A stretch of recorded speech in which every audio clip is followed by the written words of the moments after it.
Next Chapter Podcast presents the Play On podcast series, A Midsummer Night's Dream. For the best listening experience, be sure to use headphones or earbuds. Lord, what fools these mortals be.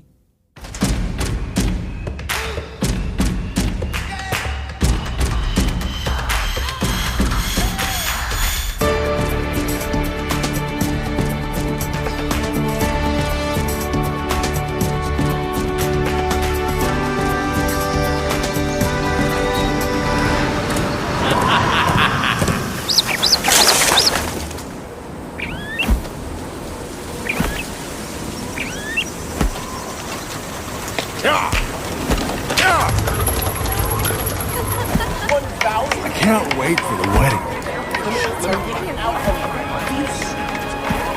Of course I've heard about the wedding. We've all heard about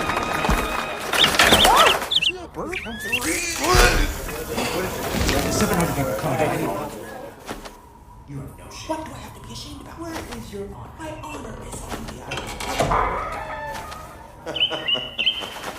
Hippolyta, my sweet, our wedding hour draws near. 4 happy days deliver us a newborn moon. How slow this old moon wanes, like some declining dowager that just won't die. She withers, as does her estate. 4 days will quickly marinate in night. 4 nights will quickly dream away the time. Like an angelic archer's silvered bow, a sliver of the moon shall seat herself amidst our congregation.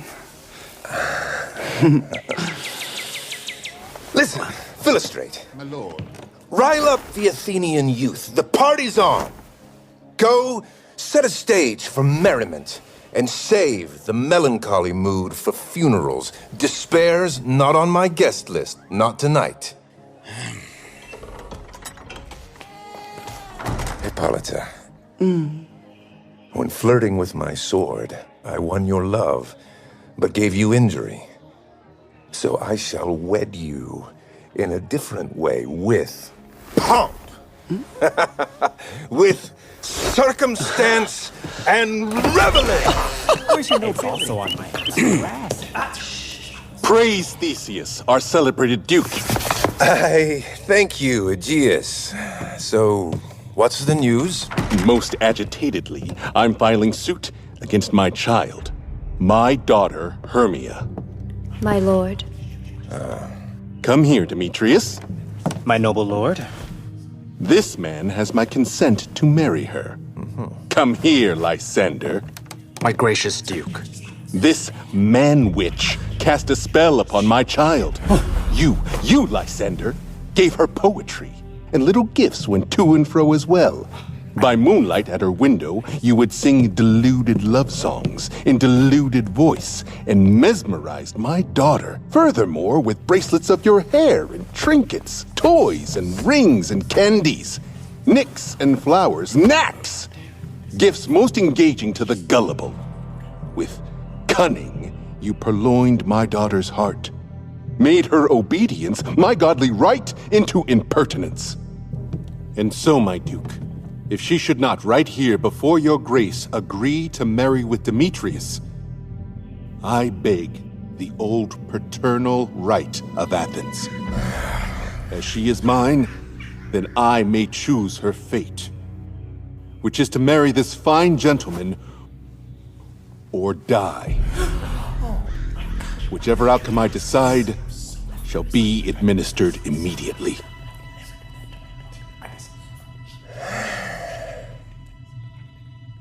What say you, Hermia? I offer this advice. Regard your father as a god who chose your attributes of beauty, and in his eyes, you're but a waxen form that he imprinted. So his right is to disfigure what he made, or marry it away. Demetrius is a worthy man. So is Lysander. Yes, all by himself. But if another wins your father's blessing, you should agree that he's the favorite. I wish my father looked out through my eyes. Then with your father's judgment, would you see? Excuse me, please, Your Grace. I don't know what got into me to make me act so bold, or how this might affect my reputation to speak my mind so clearly in your presence, but I must beg of you to tell me, please, the worst fate that could fall on me should I refuse a marriage with Demetrius. Your execution! Or surrendering forever the society of men. Consider, Hermia, your love. And think about how young you are, your family position. If, by abandoning your father's choice, you can endure a nunnish fashion sense, forever cloistered where the sun don't shine. To live a virgin till your life is through, while chanting to a moon that's as barren as you. How blessed are they who live by self-control, who make an epic trek of self-denial. But happier is the rose plucked for perfume than that which withers on the virgin thorn and grows and lives and dies untouched by men. So will I grow, so live, so die, my lord, before I give a petal to Demetrius. His ring upon my finger puts a leash round my neck, but nay, I shall not heal. Let's put a pin in this. Upon the new moon's birth, the day my love and I take vows to seal our love in fond companionship. Upon that day, either prepare to die for disobeying what your father says, or you may wed Demetrius as he'd like. Or on Diana's altar of the moon, you'll vow to live a spinster's life in worship. Surrender, my sweet Hermia, and Lysander, give up your challenge to my property. You have her father's love. If you let me have Hermia, a double wedding waits. Oh, yeah. Most rude Lysander! Yes, he has my love, and what is mine I give to him in love. And she is mine, in possession I give to my new son, Demetrius. We're equal in society, my lord. I'm just as wealthy, and I love her more. My prospects are the same or better yet than what is promised for Demetrius. And what means more than all my boasts is this. I am beloved of lovely Hermia. Why shouldn't I pursue my claim on her? Demetrius, I swear to you, was quite the flirt with Nader's daughter Helena. She fell so hard that now she worships him like he's a god. But all the prayer in all the world can't hide the fact that he's a player. I must confess that I have heard as much, and with Demetrius meant to hash it out. Preoccupation with my own affairs made me forget. Demetrius, come here. You too, Egeus. You'll come along with me, for privately, I've schooling for you both. For you, fair Hermia, prepare yourself to act according to your father's will, or you'll be sentenced by Athenian law, which by no means can we negotiate, to death or to a vow of single life. Theseus. Come, my Hippolyta, what's good, my love?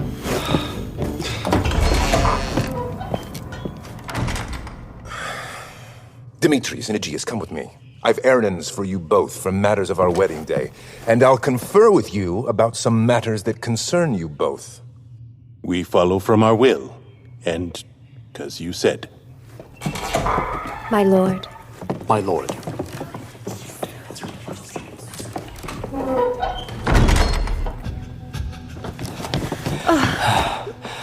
How now, my love? Why are your cheeks so pale?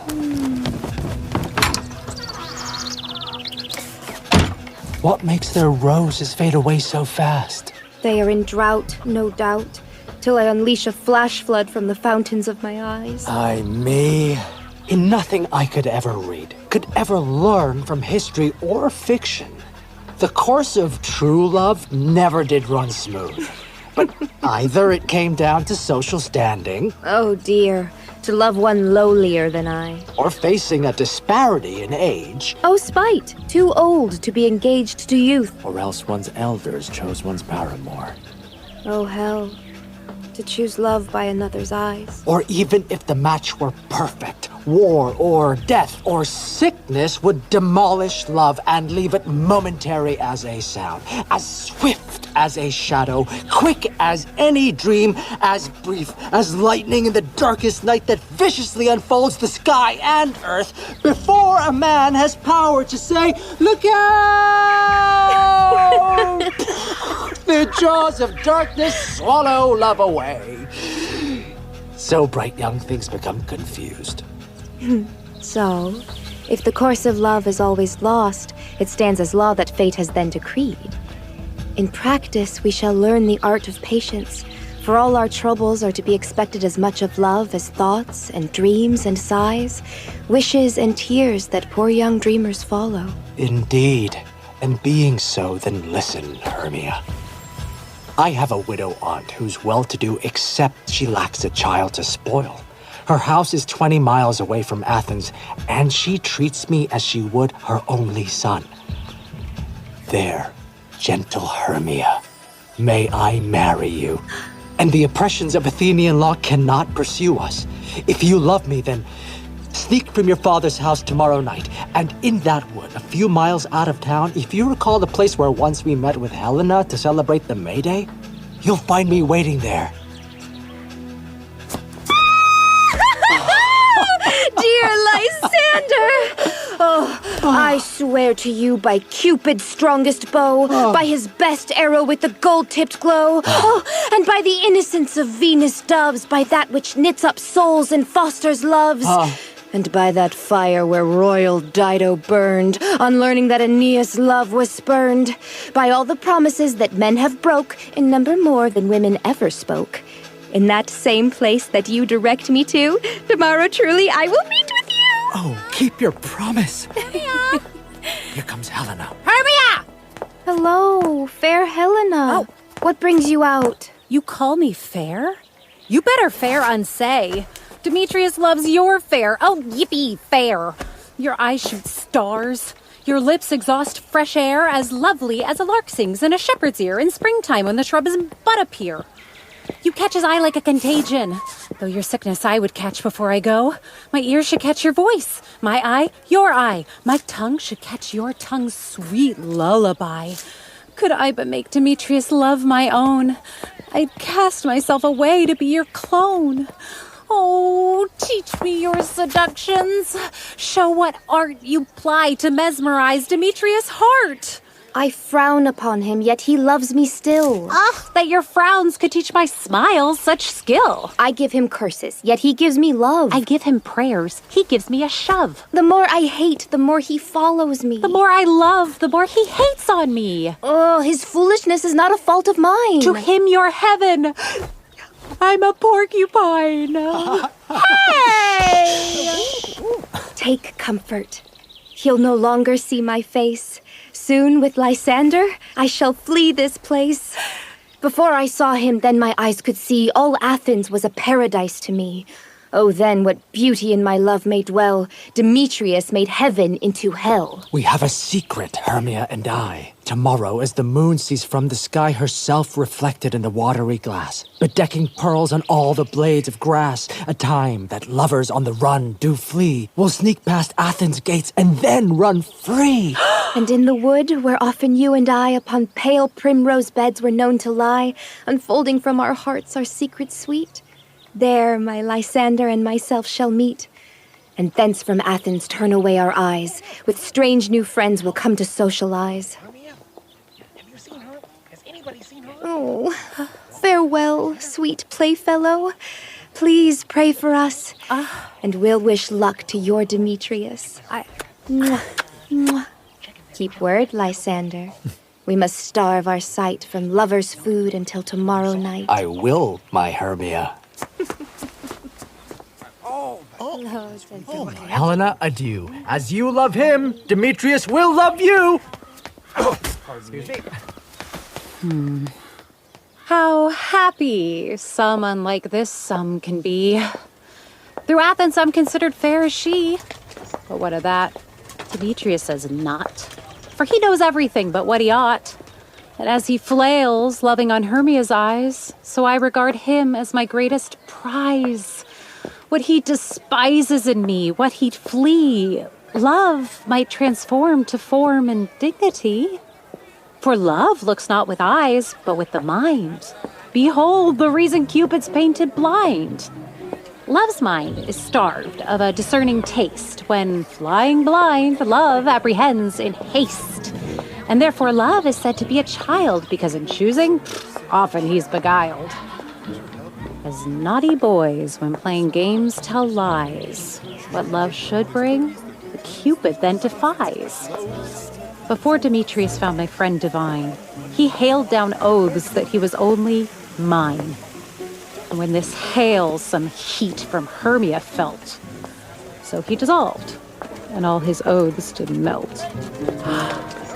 I will go tell him of fair Hermia's flight. He'll gallop to the woods tomorrow night, and since I've given him his love's location, if he thanks me, it's worthy information. But my intention's to enrich my pain, to see him flee, and then come back again. Yeah.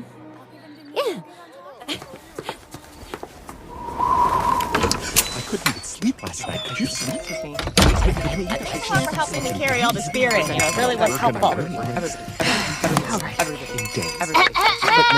It's all our company here. You are best to call them generally, man by man, according to the playbill.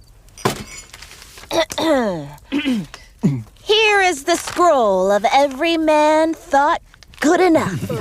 Through all Athens to play in our interlude for the Duke and the Duchess on his wedding day at night.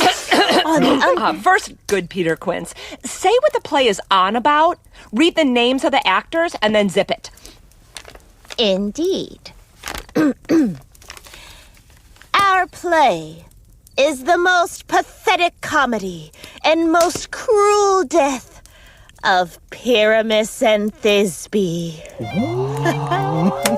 Very good piece of work, I assure you, and a hoot. Now, good Peter Quince, call forth your actors by the list. Masters, keep your distance. Answer as I call you.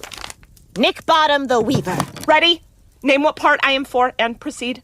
You, Nick Bottom, are written down for Pyramus. Yes. What is Pyramus? A lover or a tyrant? A lover that kills himself most honorably for love. That will ask for some tears in the true performing of it. If I do it, let the audience look to their eyes. I will make rain clouds of them. I will get to moaning in some measure. To the rest, my chief talent is for a tyrant. I could play Hercules once in a blue moon, or a raving, ranting role to every seat make moist. The raging rocks and shivering shocks shall break the locks of prison gates, and Phoebus' car shall shine from far and make mar the foolish fates. See, this is why he's Pyramus. This is how you get 95% of the Now, job. name the rest of the players. This is a Hercules vein, a tyrant's vein. A lover's more consoling. Francis Flute, the bellows mender. Here, Peter Quince. Flute, you must take on a Thisbe. Whom is Thisbe? A wandering knight?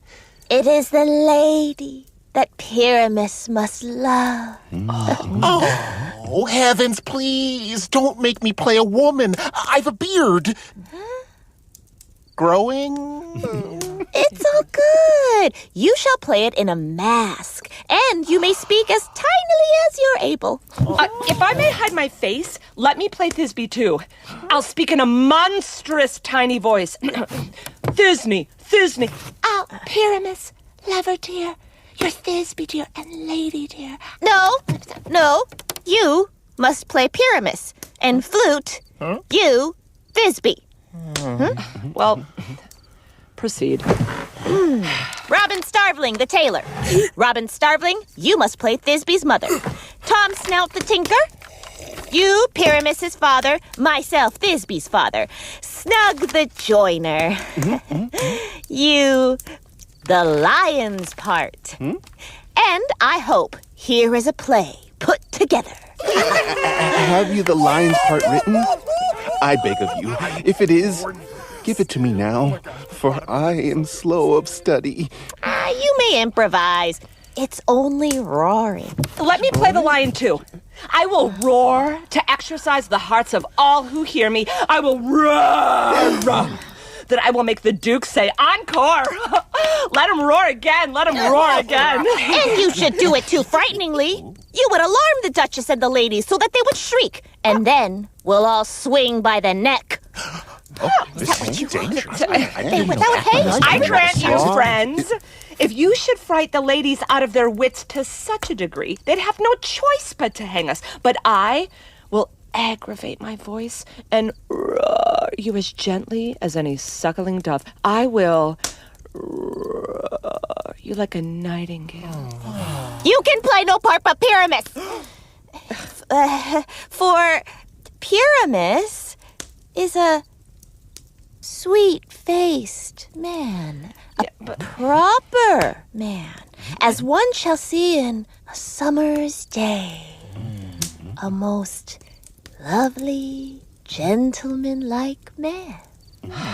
Therefore, you're required to play Pyramus. Well, I will undertake it. What beard is best to play it in? Why, what you will. Oh, I will discharge it in either your straw-colored beard, your orange tawny beard, your purple flecked beard, or your beard that's the color of the French crown, your perfect yellow. Absolutely. Some of your French crowns are bald, what with the syphilis going round, and then you will play bareface. Is it funny? I don't know. But, masters, here are your parts. And I am to entreat you, request you, and desire you to learn them by tomorrow night. Sure. And meet me in the Palace Wood, a mile outside of town. By moonlight, there will we rehearse. For if we meet in the city, we will be deluged with fans, and they will learn all our tricks. Yep. Right. In the meantime, I will draw a prop list as our play wants. I beg of you, don't fail me. We will meet, and there rehearse obscenely and courageously. Take pains, be perfect. Adieu. At the Duke's Oak we'll meet. Just us. Enough! Be there or somewhere else. All right. So pronunciation is 9 minus 2.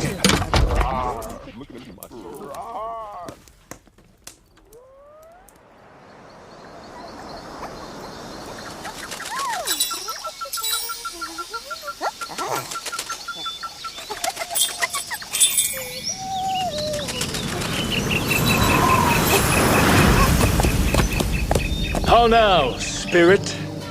Where are you wandering? Over hill, over dale, through bush, through briar, over park, over vale, through flood, through fire. I do wander everywhere, swifter than the lunar sphere, and I serve the fairy queen. Sprinkling dew upon the green of the cowslips guardians be. In gold coats their spots you see, those be rubies. Fairy favors, in those freckles live their savors. I must seek some dewdrops here, hang pearls in each cowslip's ear.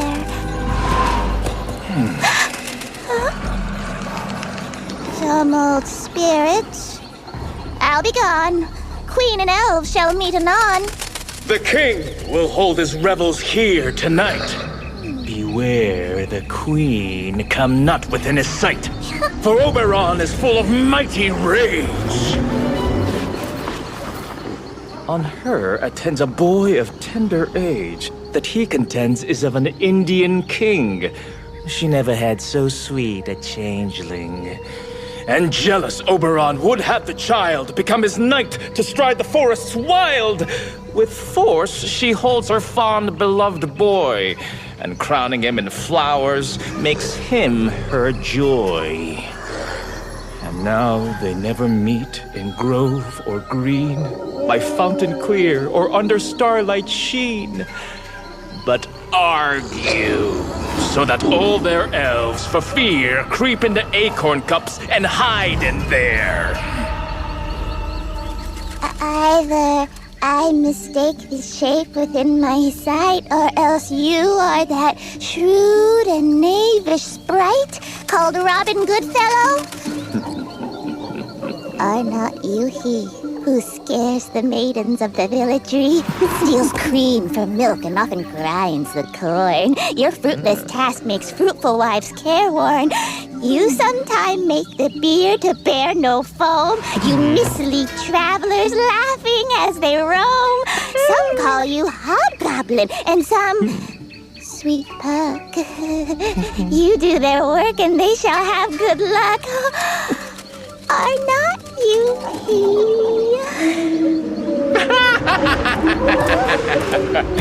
Aye, what you speak be right. I am that merry wanderer of the night. I jest to Oberon and make him smile. I'll feed a horse some beans, then in a while they'll start to like they're a newborn foal, or I might linger in a gossip's bowl, and so disguised as a roasted crab, that when she drinks, against her lips I stab, and on her wrinkled neck down pours the ale. The wisest aunt, who tells the saddest tale, from thinking I'm a stool, will rest her hind on me. I slip under her bum, down topples she, crying, "Tailor!" falling then into a cough. All in the tavern hold their hips and scoff, their mirth so multiplied, they sneeze and swear a merrier hour was never wasted there.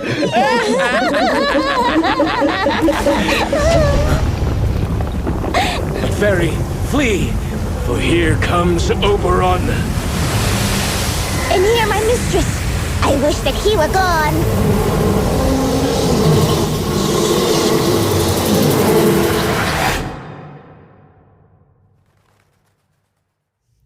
If you're a fan of theater, check out the podcasts at Broadway Radio. Broadway Radio creates podcasts for all sorts of theater fans, industry insiders, super fans, people just looking to stay in touch with what is happening in the theater world. Broadway Radio has podcasts for you. Today on Broadway comes out every morning, Monday through Friday, with 20 minutes of news about Broadway and the larger theater community. On Sunday, This Week on Broadway is a 1-hour show that reviews Broadway, off-Broadway, and beyond. Broadway Radio also has special shows added into their schedule all the time, so that you never have to go without a theater podcast. Their newest show, This Week in Theater, focuses on theater beyond New York, with reports from all over the U.S., reaching the best of the regions. Their team of 10 hosts will bring you closer to the theater than you have ever been. You can check out all of their shows at BroadwayRadio.com or wherever you get your podcasts.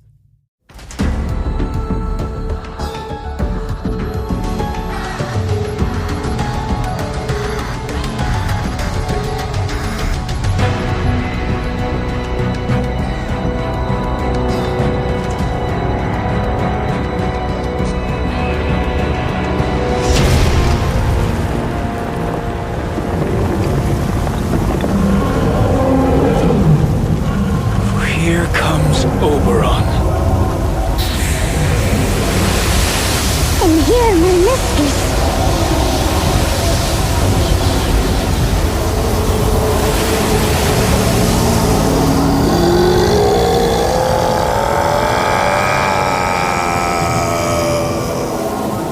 We meet by moonlight, proud Titania. What? Jealous Oberon? Fairy, skip away, for I forbid his bed and company. You rash wanton! Am I not your lord? If so, I'd be your lady, but I know. When you have sneaked away from fairyland, and in a shepherd's shape then sat all day, you play on cornpipes and write verses to a love-struck shepherdess. Why are you here? Come from the farthest mount of India?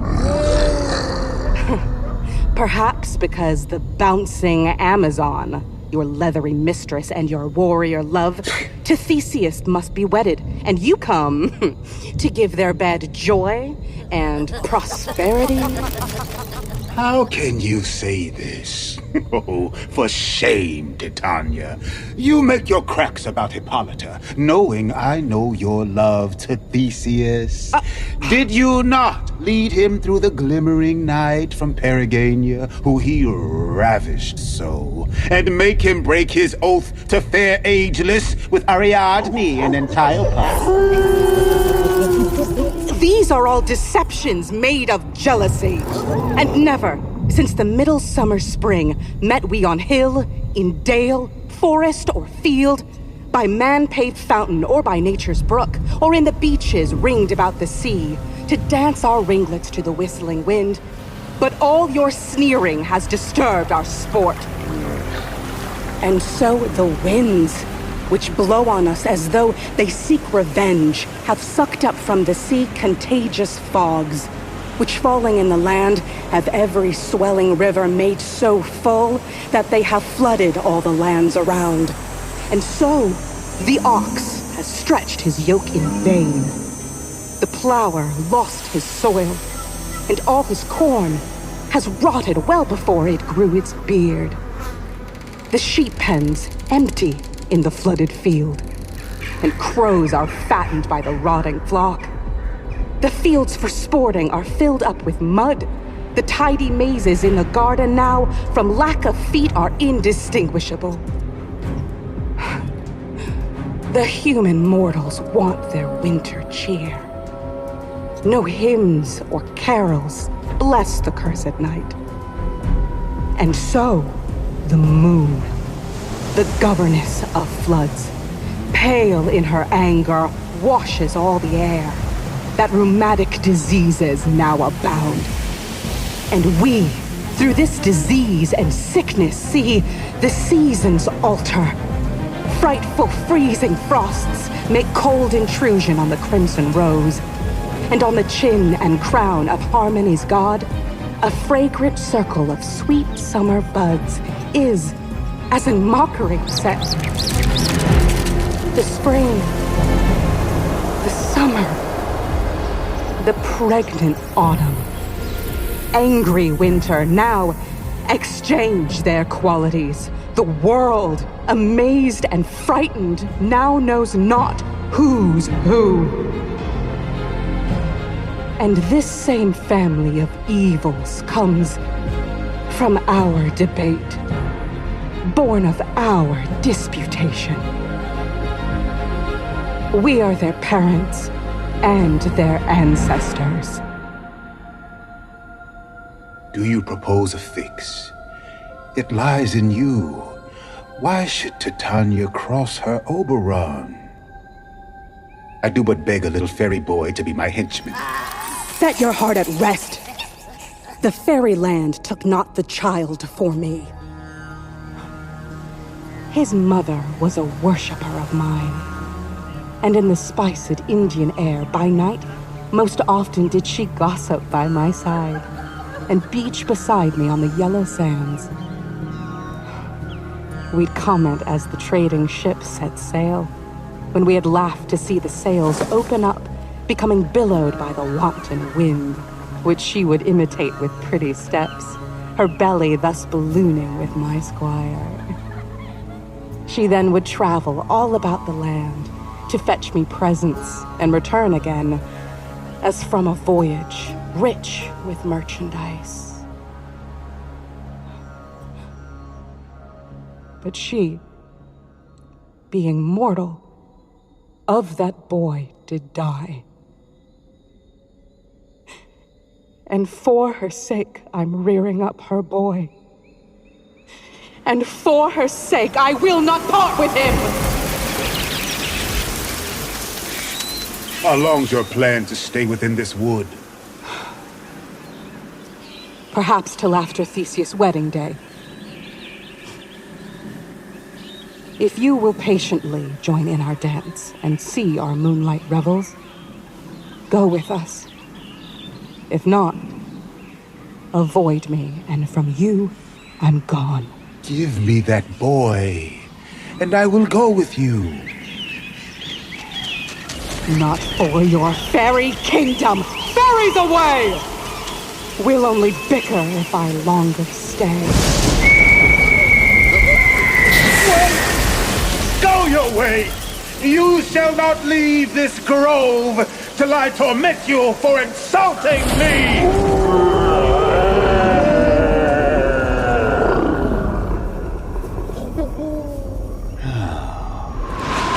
My gentle Puck, come, over here. Remember since once I sat upon an ocean's rock and heard a mermaid on a dolphin's back performing such a sweet, harmonious tune. The stormy sea grew civil at her song, and certain stars shot from their orbits, mad to hear the sea maid's music. I remember. That very time I saw, but you could not, flying between the cold moon and the earth with all his arrows, Cupid, taking aim at a fair virgin looking to the sunset. He shot his love shaft deftly from his bow, like it would pierce 100,000 hearts. But I then saw young Cupid's fiery shaft grow inundated by the watery moon. The queenly virgin, safe and on her way in maiden meditation, fancy-free. So, I took note where Cupid's arrow fell. It fell upon a little western flower, at first milk-white, now purple with love's wound. And maidens call it love in idleness. Fetch me that flower, the herb I showed you once.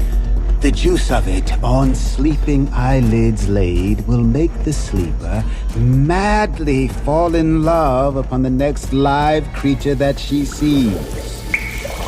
Fetch me this herb, and hurry back again before a giant fish can swim a league.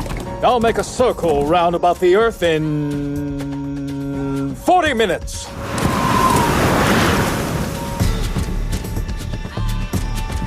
Once I have this juice, I'll watch Titania when she's asleep and drop the liquor of it in her eyes.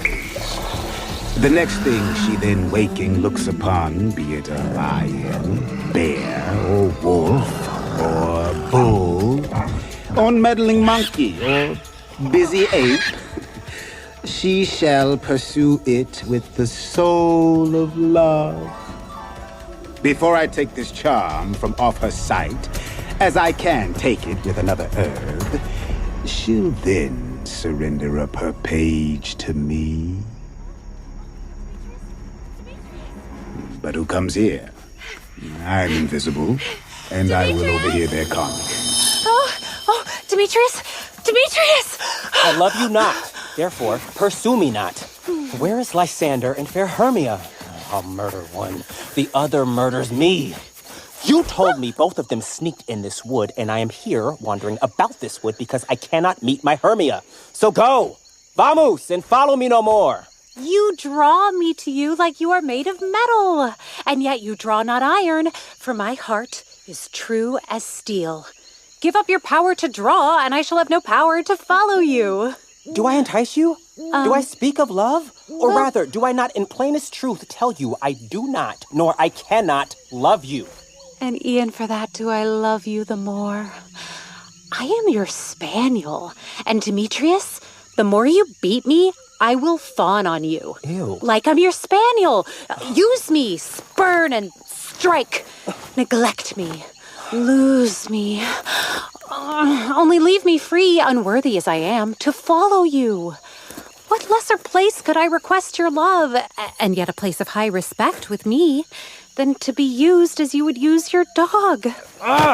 Don't tempt too much the hatred of my spirit, for I am sick when I do look on you. And I am sick when I look not on you. You put at risk your virgin reputation to leave the city and commit yourself into the hands of one that loves you not, to trust the dangers hid within the night, so vulnerable in this deserted place, to risk the worth of your virginity. Your valor will protect me, for it is no night when I can gaze upon your face, and so I feel I am not in the night. Nor does this wood lack worlds of company, for you, from my perspective, are the world. Then how can it be said I am alone when all the world is here to look on me? Oh, I'll run from you and hide within the bushes and leave you to the hungry animals. The wildest of them don't possess your heart. Run when you will. The story shall be changed. Apollo flies, and Daphne keeps the chase.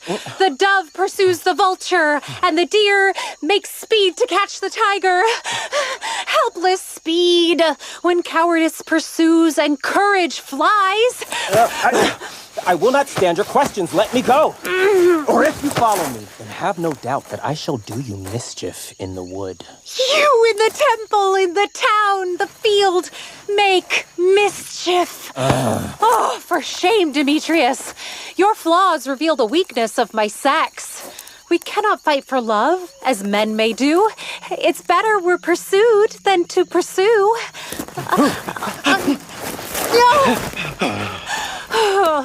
I'll follow you and make a heaven of hell, to die upon the hand I love so well.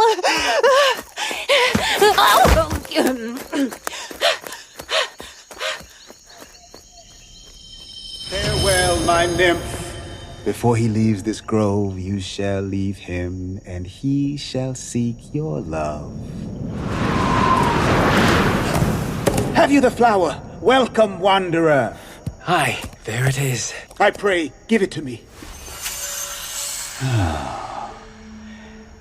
I know a riverbank where wild thyme blows, where oxlips and the nodding violet grows, quite over canopied with luscious woodbine, with sweet musk roses, with eglantine. Titania sometimes sleeps there through the night, lulled in these flowers with dances and delight. And there the snake sheds her enameled skin, a bed so wide to wrap a fairy in. And with the juice of this, I'll daub her eyes. Where once she hated, she shall fantasize. You, to the grove let your attentions turn, for there I saw a boy most cruelly spurn a girl from Athens. There anoint his eyes, but do it when the next thing that he spies may be the girl. To find him, I attest that in Athenian garments he is dressed. Apply the juice with care, that he may prove so loving on her. She'd such love remove. Let's meet before we hear the first cock crow. Fear not, my lord. Your servant shall do so.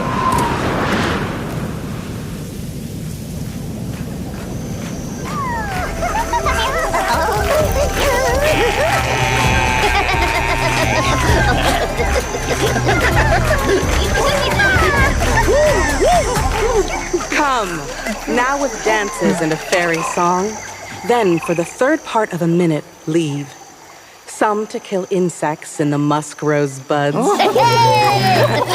Some war with red mice for their leathern wings to make my small elves' coats.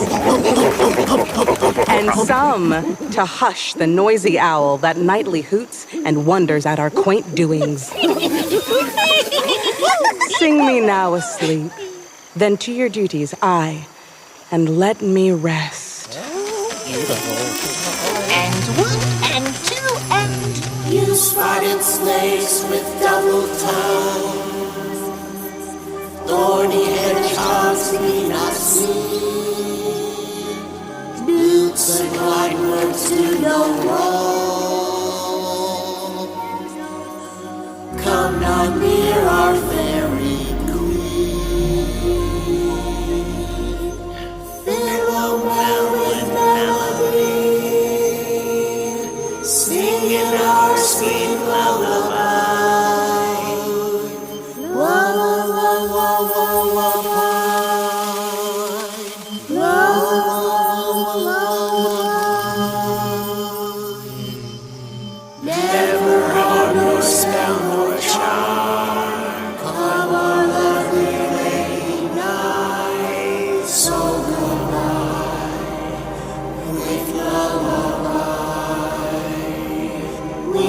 Spiders come not here.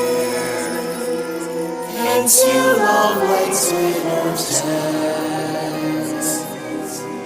Needles black approach not near. Worm nor snail do no offense.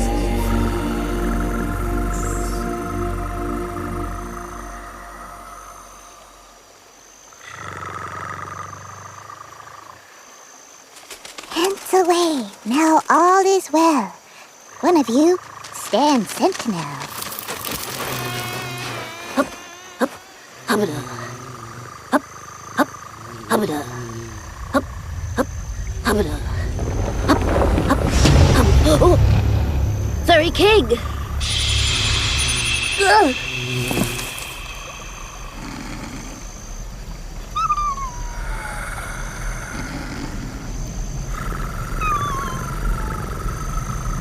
What you see when you awake, do it for your true love take.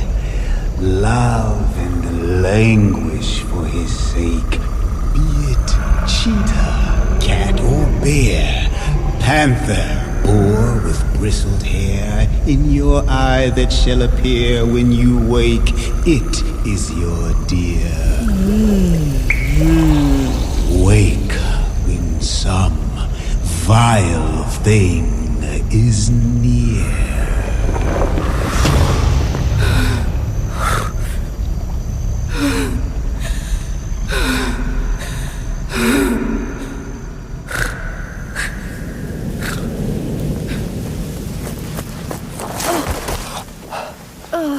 Fair love, your fate with wandering in the wood. To tell the truth, I have forgot our way. We'll rest now, Hermia, if you think it good, and rest together till the break of day.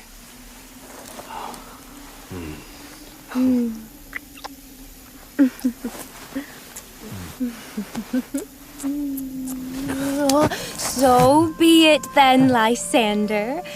Find a bed, while I upon this bank will rest my head. One piece of earth can hold the heads of two. One heart, one bed, two bosoms, me and you.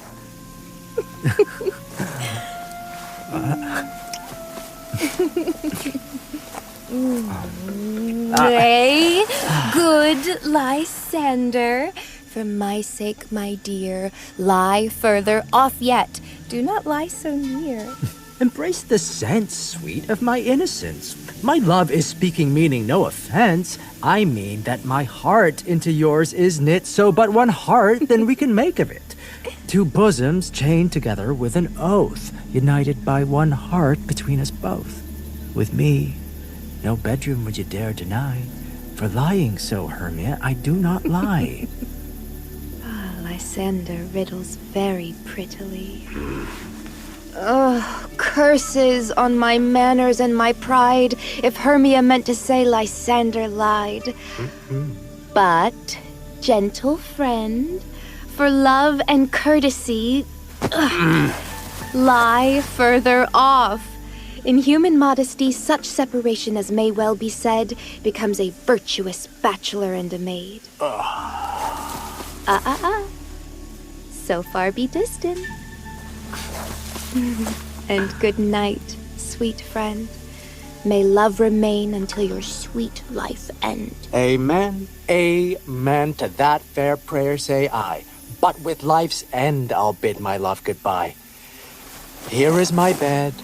Soon let us both be dozed. With half that wish, the wisher's eyes be closed.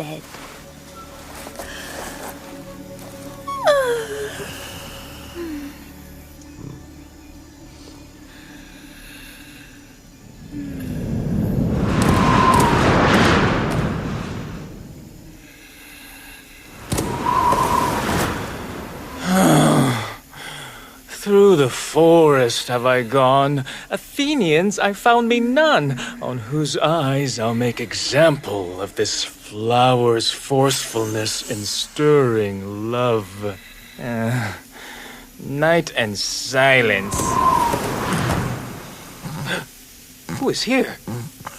Clothes of Athens does he wear? This is he, my master said, despised the Athenian maid. And here the maiden, sleeping sound on the dank and dirty ground. Oh, pretty soul, she does not lie near this rude, impetuous guy. Ass! Upon your eyes I throw all the power this charm doth owe.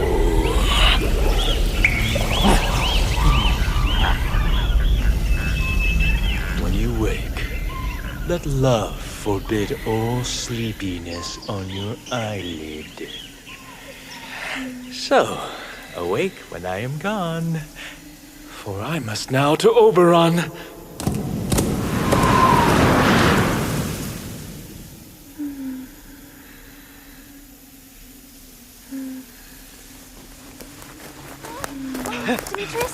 Demetrius! Stay, though you kill me, sweet Demetrius. Helena, I order you to stop this. Will you leave me lonely? Say not so. Stay at your peril. I alone will go. Oh, I am breathless from this lover's chase. The more I pray, the lesser is my grace. For Hermia's happy anywhere she lies, as she has sparkling, attractive eyes. What made her eyes so bright? Her salty tears?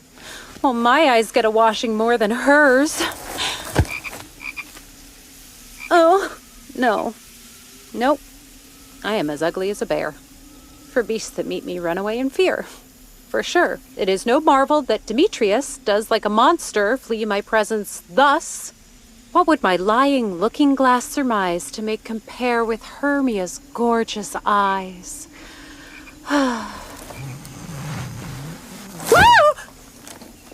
But who is here? Lysander, on the ground. Oh, dead. Or asleep. No wound or blood is found. Lysander, if you live, good sir, awake! And run through fire I will for your sweet sake. Transparent Helena shows nature's art. I once saw bosoms, now I see your heart. Where is Demetrius? Ooh, how fit a word is that vile name to perish on my sword. Do not say so, Lysander, say not so. What, though he loves your Hermia? Lord, what though? Oh, yet Hermia still loves you. Be content. Content with Hermia? No, I do resent the tedious time that she and I have spent. Not Hermia, but Helena I love. Who wouldn't change a raven for a dove? The will of man is by his reason swayed, and reason tells me you're the finer maid. Things growing ripen not until their season, so I, being young, just ripened now to reason.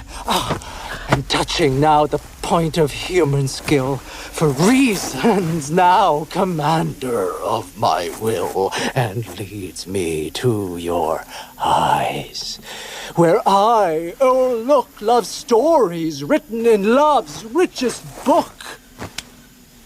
Oh, why was I to this cruel mockery born?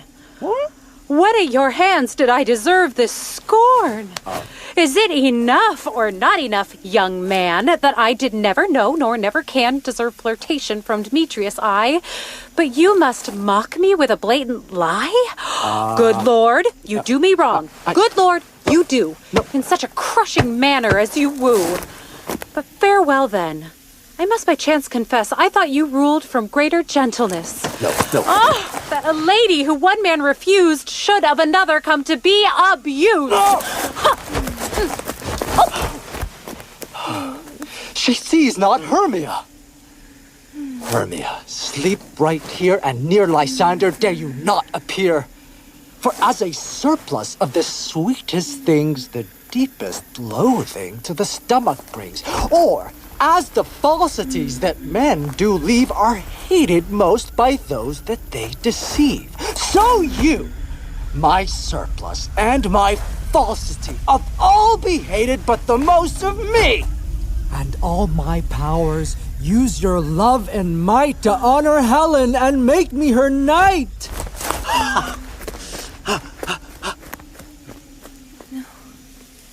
No. Oh, help me, Lysander! Help me! Oh, do your best to pluck this crawling serpent from my breast!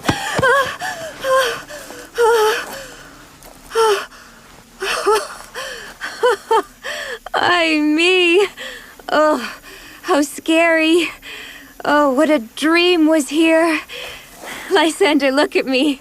I quake with fear. I dreamed a serpent ate my heart away, and you sat smiling at his cruel prey. Lysander? You ignore me? Lord? Lysander! What? Out of hearing. Gone? No sound, no word? Ugh. Where are you? Speak to me, and if you hear, speak of our lives. Oh no. Oh, I'm fainting now with fear. No? Then you're not near me that I see. Either death or you I'll find immediately.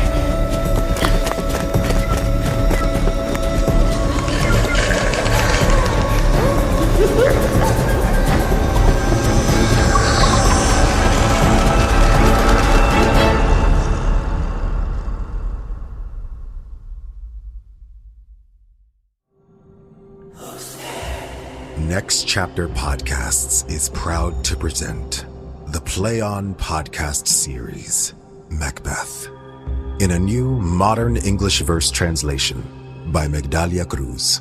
Art thou but a dagger of the mind? Hear Shakespeare like you've never heard before. Performed by award-winning actors in a production that breathes new life into a timeless tale. Men are weak. Go to playonpodcasts.com to learn more. Put on your headphones, and don't forget to wash your hands. Leave all the rest to me.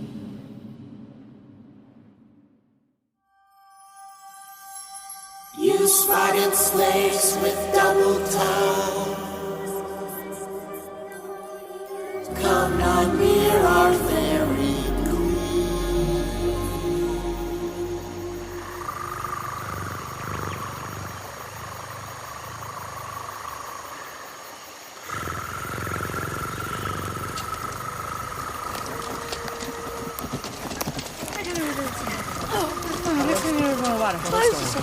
Oh, let's do it. I can't believe it.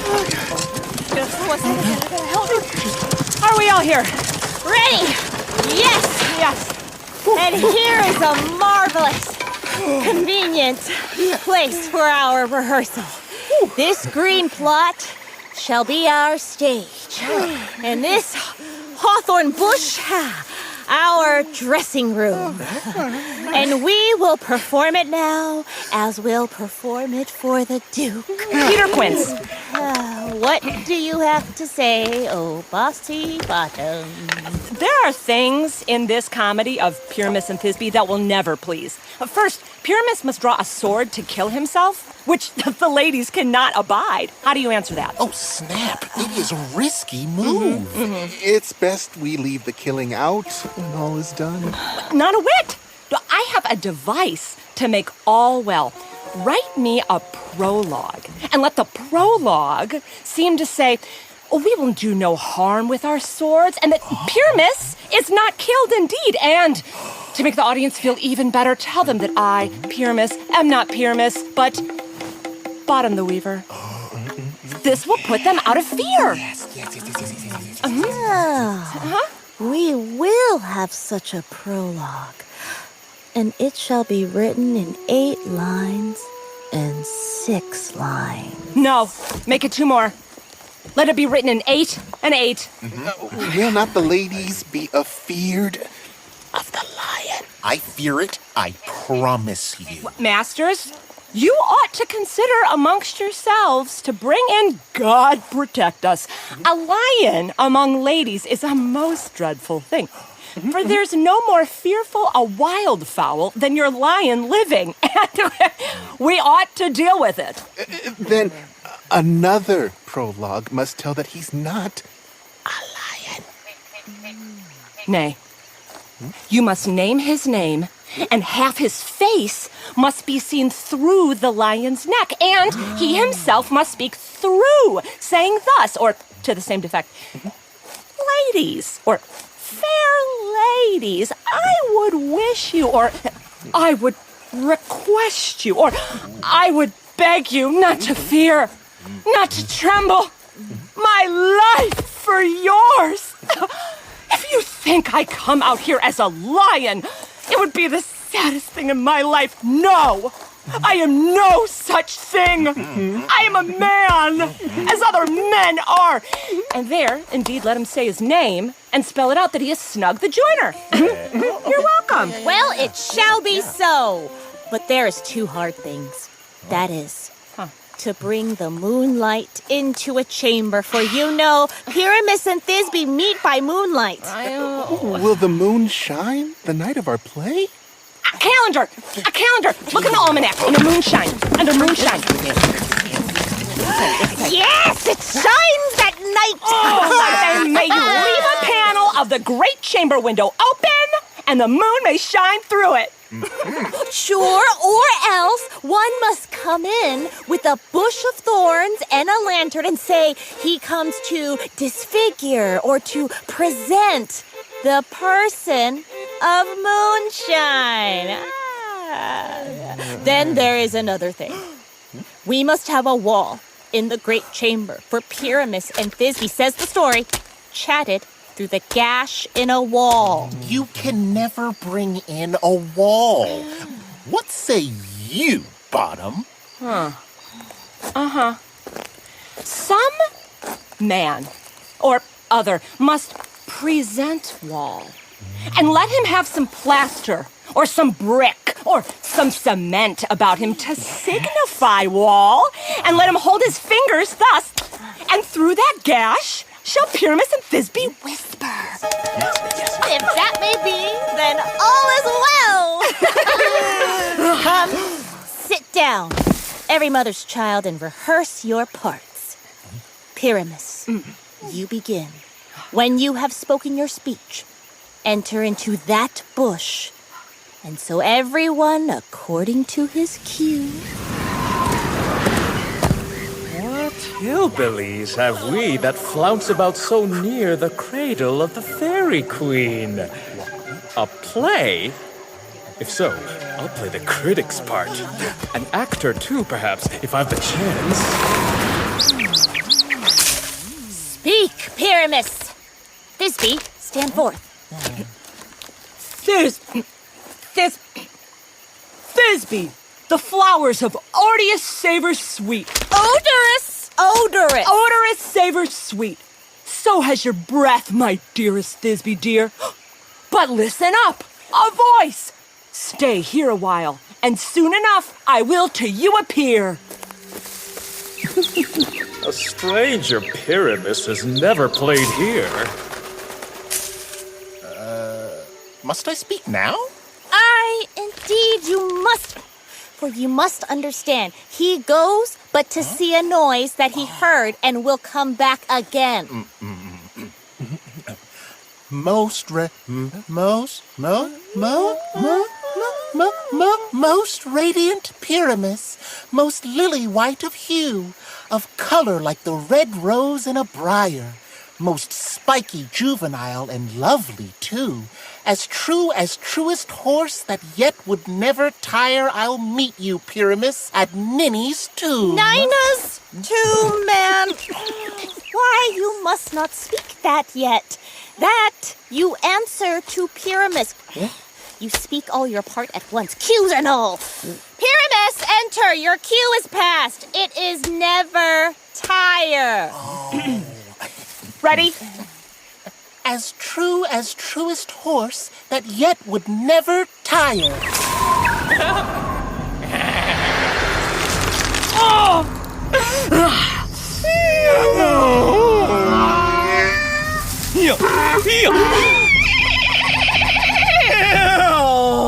If I were fair, Thisbe, I were only yours.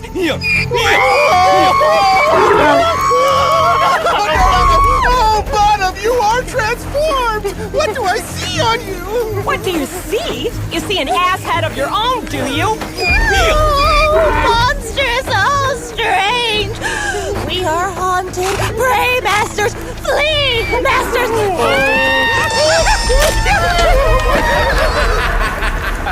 I'll lead or follow on a path around, through bog, through bushes, and through hedge and briar. Sometime a horse I'll be, sometime a hound, a hog, a headless bear, sometimes a fire, a neigh and bark and grunt and roar and burn. Like horse, hound, hog, bear, fire at every turn! Why did they run away? This is a knavery of them to make me afeard. Bless you, Bottom, bless you. What a makeover.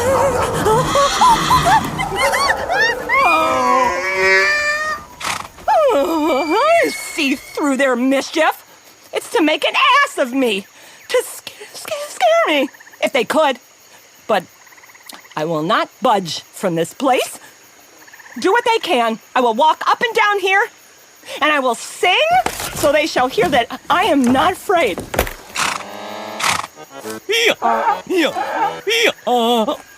The weasel cock so black of hue with orange tawny bill, the throstle with the note so true, the wren with little quill.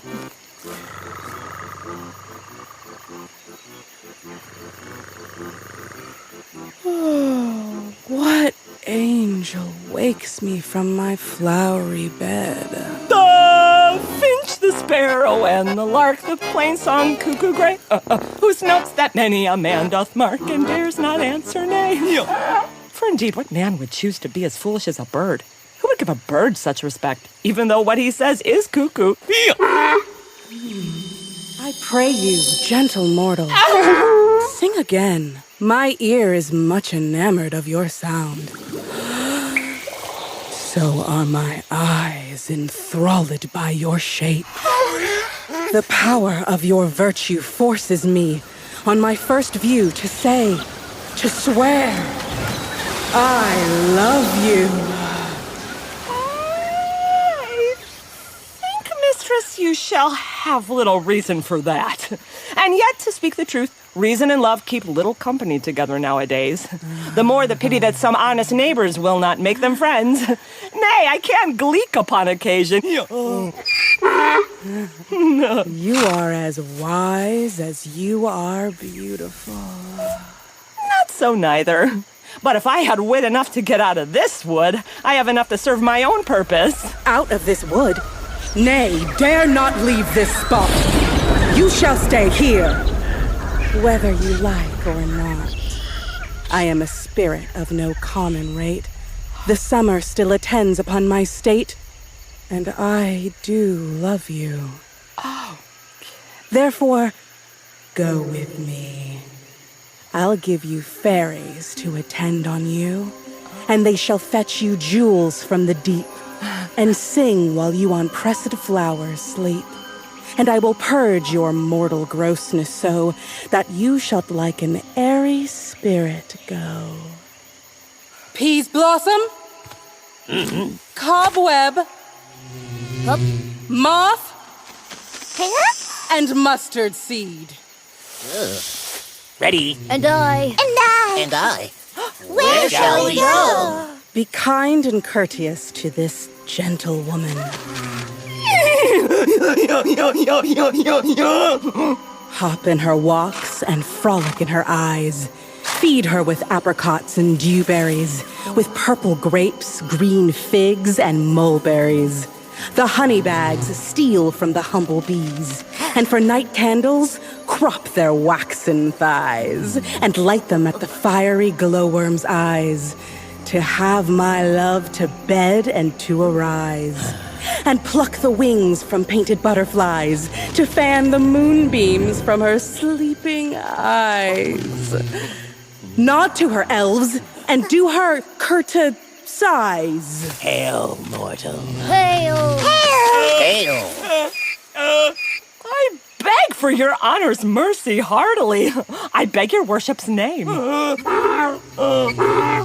Cobweb.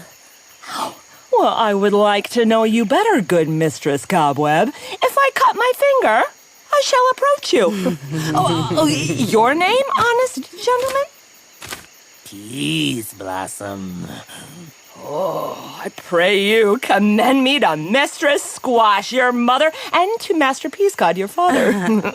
Good Master Peas Blossom, I shall wish to know you better too. Your name, I beseech you, sir. Mustard seed.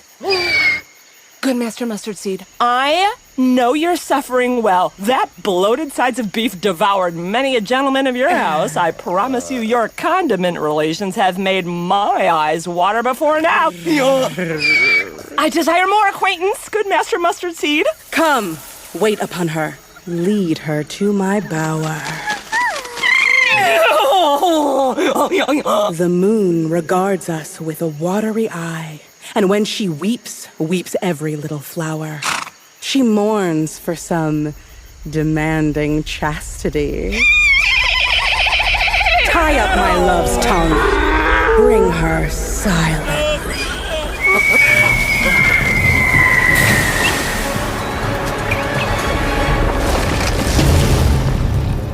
I wonder if Titania is awake. Then, what it was that next came in her sight, which she must love on in extremity. Here comes my messenger. How now, mad spirit? What's the commotion round this haunted grove? My mistress with a monster is in love! Beside her private and most cozy bower, while she was in her dull and sleeping hour, a crew of actors, rude mechanicals that worked for bread upon Athenian stalls, were met together to rehearse a play intended for great Theseus' wedding day. The dumbest mongrel of a barren sort, who Pyramus presented in their sport, gave up her scene and entered in a hedge. I took advantage as I had the edge. An ass's mask I fixed upon her head! As such, her Thisbe must be answered, and forth my mimic comes. When they spy, as geese that see the creeping hunter's eye, or reddish-headed jackdaws, some in sort, rising and shouting at the gun's report, remove themselves and so take to the sky! So, at her sight, away her fellows fly! And at her sound there, o'er and o'er one falls. He cries, help me! and for Athens calls! Their senses weakened, so their fears are strong. Made senseless things begin to do them wrong. For briars and thorns at their apparel snatch. Some sleeves, some hats, on bush thorns all do catch. I led them on in this distracted fear, and left sweet Pyramus transformed there. When in that moment, so it came to pass, Titania waked, and straightway loved an ass. Oh, this outcome's better than I dared devise. But have you yet wet the Athenians' eyes with love juices as I asked you to do? I took him sleeping. That is finished too. And the Athenian woman by his side, that when he woke, she was the first he spied. Hermia! Hermia! Stand close. This is the same Athenian. She is the woman, but he's not the man. Hermia! Oh! Why reject the one who loves you so? Say words so bitter to your bitter foe. Now I but nag, but I should treat you worse. For you, Demetrius, gave me cause to curse. If you have slain Lysander in his sleep, continue plunging then and knife me deep. The sun was not as faithful to the day as he to me. Would he have sneaked away from sleeping Hermia? I'll as soon believe. This solid earth is hollowed, and the moon may to its center creep and so displease to drown the noontide with the earth's other seas. It cannot be, but you have murdered him. So murderers should look, so dead, so grim. So should the murdered look, and so should I, pierced through the heart that you might say goodbye. Yet you, the murderer, look as bright, as clear as Venus yonder in her glimmering sphere. Oh, what's this to my Lysander? Where is he? Oh, good Demetrius, give him up to me. I had rather give his carcass to my hounds. Out, dog! Out, mongrel! You surpass the bounds of maiden's patience. Have you slain him then? If so, you'll not be counted among men. For once, be real, be truthful for my sake. Dare you have looked upon him being awake, and have you killed him sleeping? Hey, nice touch.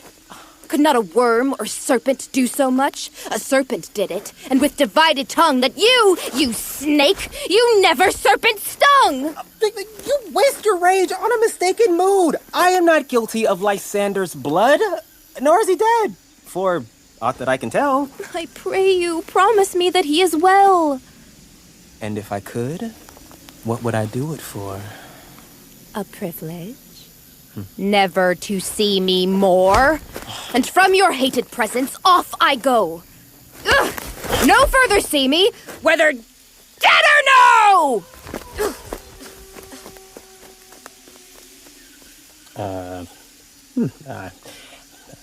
I'd better not pursue her fierce disdain.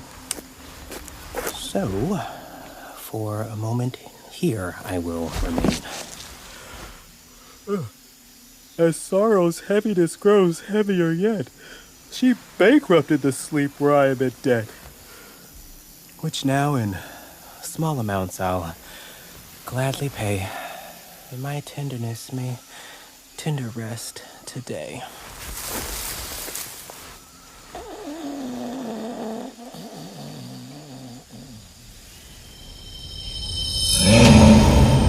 What have you done? Do you not realize you placed my magic on a true love's eyes? You failed me to degrees you can't undo. It's true love falsified, not false turned true. Then fate's to blame. When one man keeps his vow, a million others break theirs anyhow. Go swifter than the wind this wood about, and Helena of Athens you'll find out, all lovesick, now in deficit of cheer, with sighs of love to make a lion fear. By some illusion you will bring her here. I'll charm his eyes to love what shall appear. I go. Look how I go. Swifter than arrow from barbarian's bow.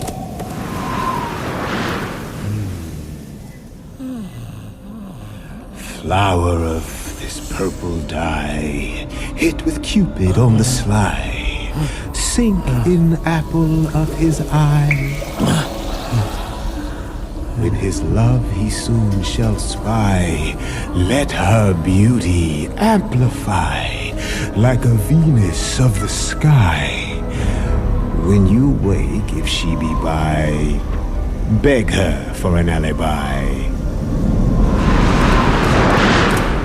Captain of our ferry band, Helena is here at hand, and the youth mistook by me, pleading love from saddened she. Shall we their fine pageant see? Lord, what fools these mortals be! Stand aside. The noise they make will cause Demetrius to soon awake. Then will two at once woo one. She gets one, then she is done. And those things do best please me that unfold preposterously. Why should you think that I seduce and scorn? You'll never find derision in my tears. Look, when I vow, I weep. And vows so born in their unfolding, then all truth appears. How can my feelings all seem scorn to you when they bear marks of faith to prove them true? You do perfect your cunning more and more. When truth kills truth, what an unholy mess. These vows are Hermia's, whom you adore. Weigh oath with oath, you'll measure nothing less. To balance both our vows upon two scales, they'd weigh the same, as light as fairy tales. I had no judgment when to her I swore. Not when it's Hermia you would deplore. Demetrius loves her and he loves not you. Helena, my goddess. Oh, my nymph divine. To what, my love, shall I compare thine eyne? Crystal is muddy. Oh, how ripe and show your lips, those kissing cherries tempting grow, that iridescent white of highest mountain snow, blown with the eastern wind, becomes a crow when you hold up your hand. Oh, let me kiss this princess of pure white, this seal of bliss.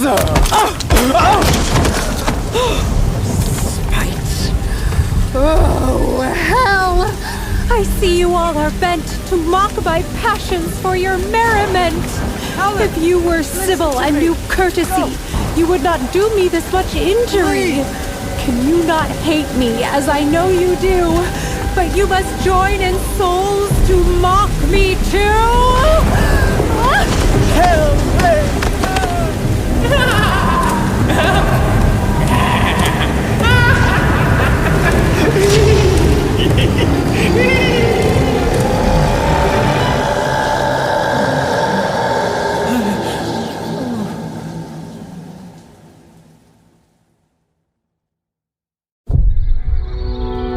Next Chapter Podcasts is proud to present the Play On podcast series, Pericles. Young Prince of Tyre. These skulls belonged to princes like yourself. They say give up before you're just like them. In a new, modern English verse translation by Alan McLaughlin. My life's at stake. Here's Shakespeare's timeless tale about a man who loses everything only to find what matters most. Subscribe, rate and review Play On Podcasts on Apple Podcasts, Spotify, Stitcher, or wherever you get your podcasts. Go to playonpodcast.com to learn more. I still need a pair of pants.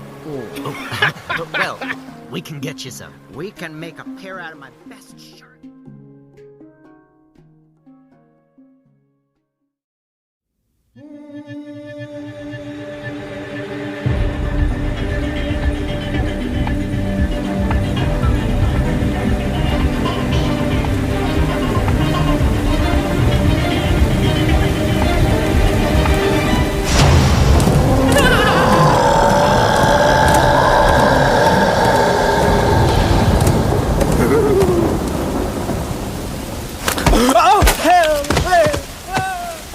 Oh, spite. Oh, hell. Oh, I see you all are bent to mock my passion preparations for your merriment. If you were civil and knew courtesy, you would not do me this much injury. Can you not hate me, as I know you do? But you must join in souls to mock me too? No. If you were men, as men you are in show, you would not use a gentle lady so. To bow and swear and or praise my parts when I am sure you hate me with your heart. No. You both are rivals and love Hermia. And now both rivals mocking Helena. Such brave maneuvers, men. What enterprise to conjure tears up in a poor girl's eyes with your derision. None of noble sort would so offend a virgin and extort a gentle soul that you exploit for sport. You are unkind, Demetrius. Be not so. For you love Hermia, this you know I know. And here, with all goodwill, with all my heart, in Hermia's love, then you can take my part. If yours of Helena to me you gave, then I would love her now until the grave. Never did mockers waste more idle breath. Lysander, keep your Hermia. I am done. If once I loved her, all that love is gone. My heart now, from its early path, is spurned, and now to Helen is at home returned, there to remain. Helen, it is not so! Don't criticize the faith you do not know, lest to your peril you would pay it dear. Stop! Lysander! Look, here your love comes. Behold, thy dear. When night deprives the purpose of the eye, our fear then makes our hearing multiply. So while it takes away the seeing sense, our hearing doubles as our sole defense. You are not by my eye then Lysander found. My ear, I thank it, brought me to your sound. Why so cruelly did you leave me so? Why should he stay whom love compels to go? What love compels Lysander from my side? Lysander's love that would not be denied, fair Helena, who brightens up the night more than your fiery rays and eyes of light. Why look for me? Could not this make you know the hate I bear you made me leave you so? You speak not as you think. It cannot be. Lo, she is one of this confederacy. Now I perceive they have conferred all three to fashion up a joke in spite of me. Insulting Hermia. Most ungrateful maid. Have you conspired? Have you with them contrived to mock me with your sneering attitude? And all the conversation that we shared, the sisters' vows, the hours that we have spent. We cursed the rudeness of the ticking clock for parting us. Oh, is it all forgot? All school days friendship? Childhood innocence? We, Hermia, like two artificial gods, have with our needles created one flower, both on one sampler, sitting on one cushion, both warbling of one song, both in one key, as if our hands, our sides, voices, and minds had been incorporated into one. So like two cherries we seem separate, but yet together in that we are apart. Two lovely berries molded on one stem, so with two seeming bodies, but one heart. Two of the first, like we're the heralds of one family, united neath one crest. And will you tear our ancient love apart to join with men in scorning your poor friend? It is not friendly. It is not maidenly. Our sex, as well as I, may scold you then, though I alone do feel the injury. I am amazed at your impassioned words. I scorn you not. It seems that you scorn me.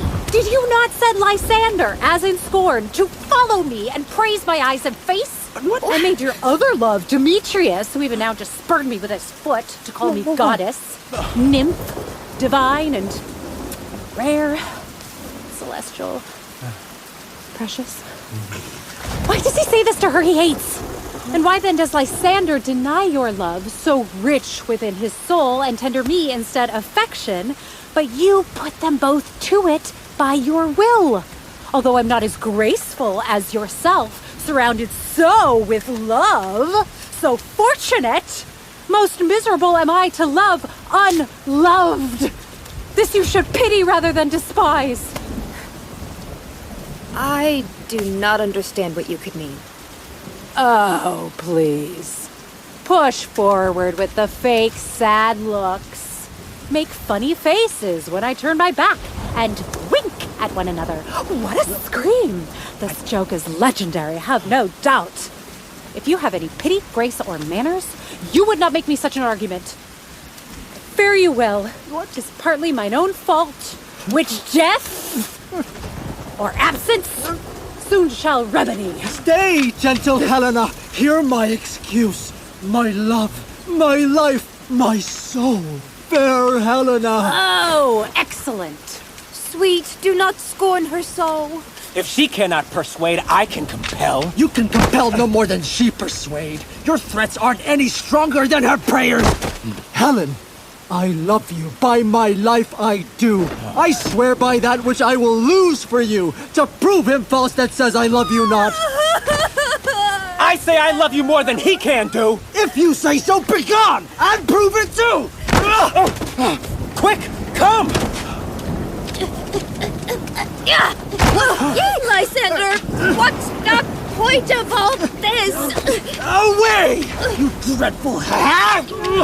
No! He will play at escaping, faking how you follow, but don't come yet. You are a tame man. Go! Get off, you cat!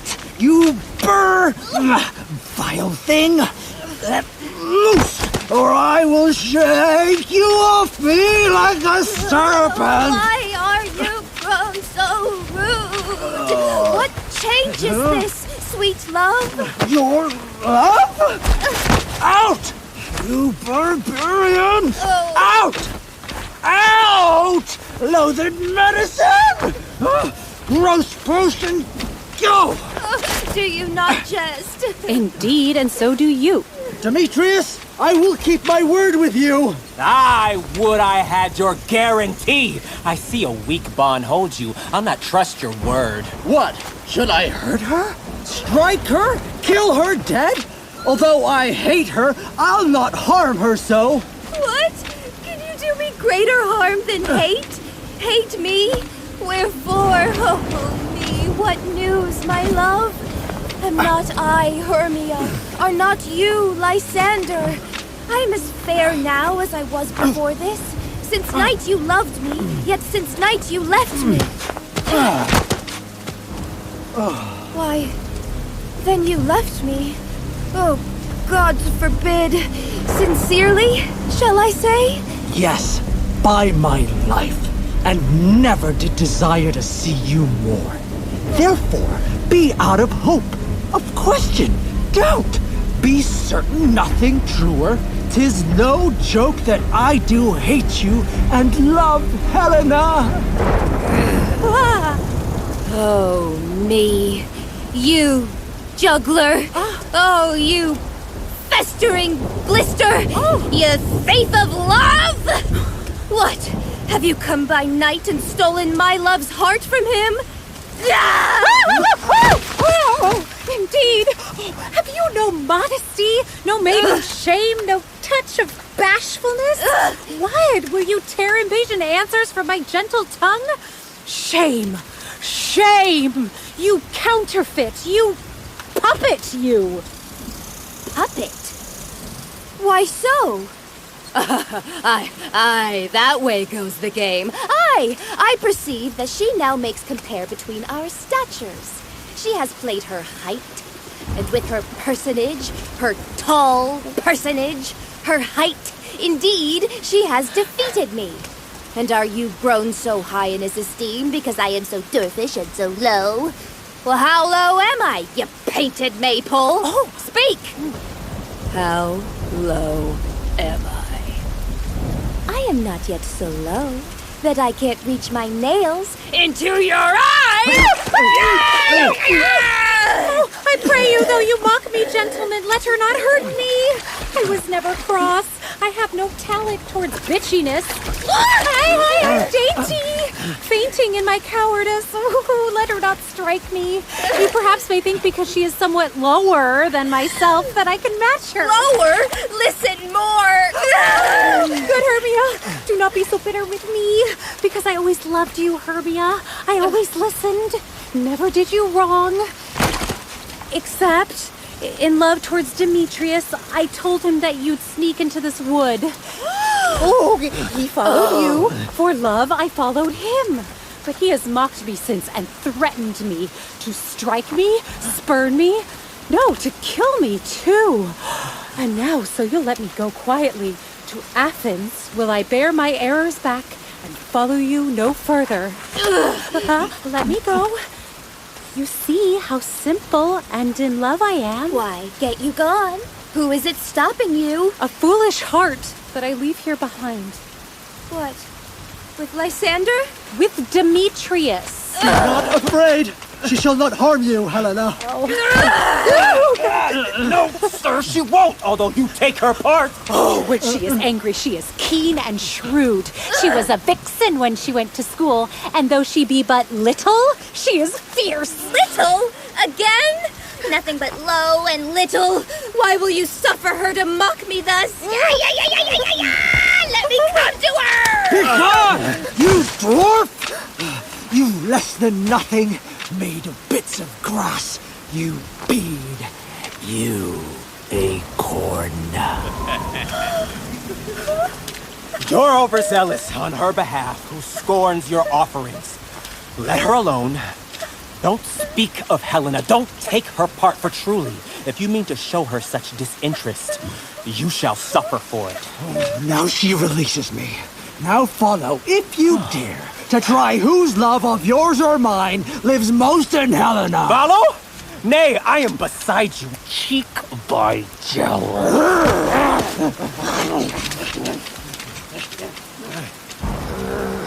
You, mistress, all this trouble is for you. No, don't go back. I'll never trust you, nay, nor linger in your cursed company. Your hands are quicker for a fight than mine. My legs are longer, though, to run away. I am amazed. I know not what to say.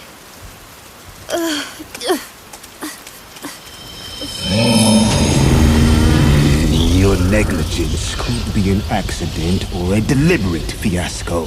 Which? Oh, King of Shadows, all an accident. Did you not say I'd recognize the man by the Athenian garment he had on? I followed orders in this enterprise when I anointed an Athenian's eyes. Since then, this fracas has my full support. I cheer each bicker as a crowd does sport. You see, these lovers seek a place to fight. Proceed now, Robin. Overcast the night, in fields of stars, hide in a constellation, in fog to shield the eye from penetration. Each rival's destinations deviate from confrontation with the ones they hate. Now, play Lysander, imitate his speech, enrage Demetrius beyond his reach, and sometimes argue like Demetrius. So, from each other you will lead them thus, till over them a deathly seeming sleep with heavy legs and bat-blind wings may creep. Then crush this herb into Lysander's eye, whose liquor has a virtuous property. Where once delusion rendered him uncouth, his eyes know no illusion but the truth.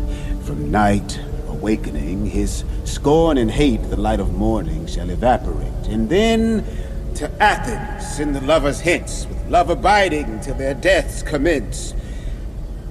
While my instructions keep you in employ, I'll find my queen and win her Indian boy, and then her eyes I'll from my charm release, from love of monsters, leaving all in peace. Fairy Lord, I'll get to work, and quick. Dawn's dragon fires cut through the clouds so thick, Beyond, approaching, shines the promised sun. The ghosts that wander, knowing night is done, troop home to churchyards. Cursed spirits all, between two worlds to turn to burial, already to their wormy beds make haste.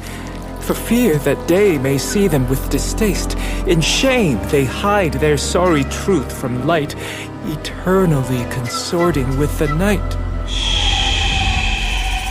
But we are spirits of another sort.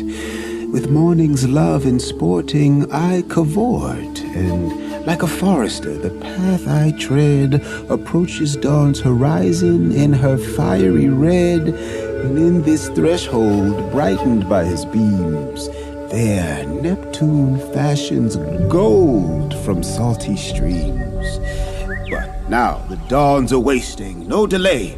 We may complete our task before the day.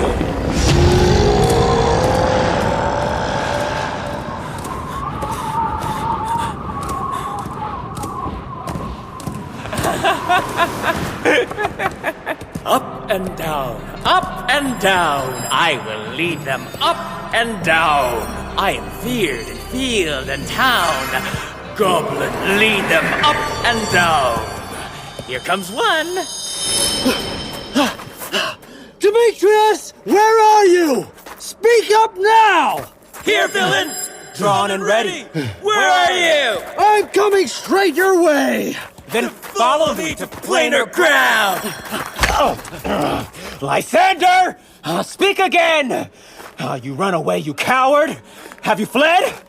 Or did you hide inside of a bush instead? You coward! Are you bragging to the stars? Berating bushes as you look for wars? Will you not come? Come, coward! Come, you child! I'll whip you with a rod! The man's defiled who draws a sword on you! Hey! Are you there? Come to my voice! We'll test your manhood here. He goes before me and still dares me on. When I follow his chiding, he is gone. Oh, the villain has a swifter stride than I. When fast I follow, faster he will fly. Oh, the way's uneven. I have gone astray. So here I'll rest. Now come, soft break of day. For if but once you show me your grey light, I'll see Demetrius and revenge this spite. Lysander! Hermia! Ho, coward! You're not coming then? Just wait! Wait if you dare! You're gone again. You run before me, moving every place, but dare not stand to look me in the face! Where did you go? I am not far away. No? Then you mock me. I will make you pay if ever I should see you in the light. No.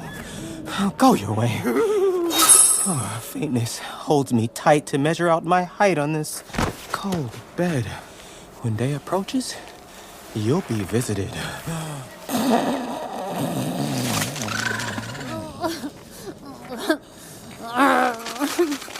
Oh, weary night. Oh, long and tiresome night. Just call it quits.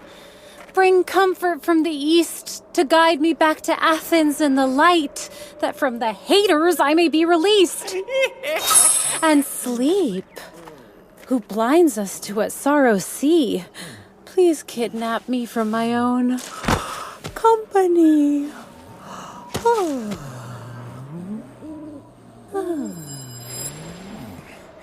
Yet but three, come one more. Two of both kinds make up four. Here she comes, cursed and sad. Cupid is a foolish lad, so to make poor females mad. Never so weary, never so in woe. I'm dripping with dew, I'm torn with briars. I can no longer crawl nor further go. My legs have lost the race to my desires. I'll rest up here till day surpasses dawn. God help Lysander if a fight is on.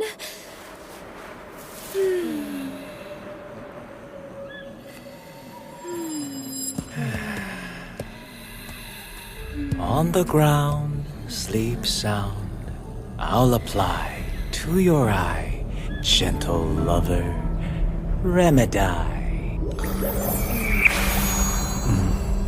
When you wake, you'll take true delight in the sight of your former lady's eye.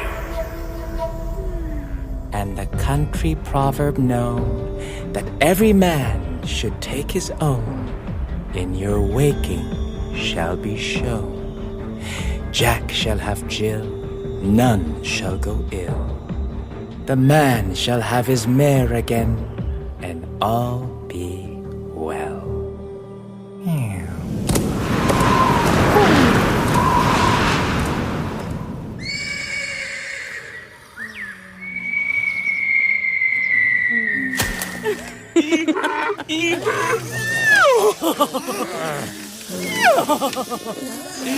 Come, sit you down upon this flowery bed. I'll kiss and pinch your perfect cheeks, my girl. And kiss your fine, large ears, my gentle joy.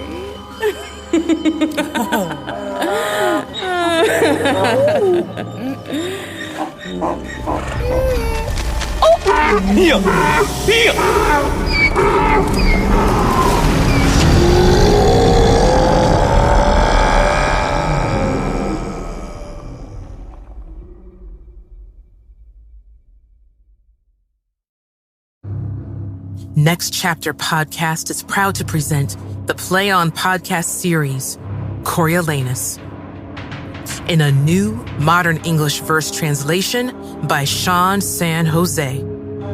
Hear Shakespeare's tragedy about the legendary Roman leader who fell prey to the people and politicians he swore to protect. Performed entirely by women and gender non-binary actors. Go to playonpodcast.com to learn more. Keep your friends close and your enemies closer.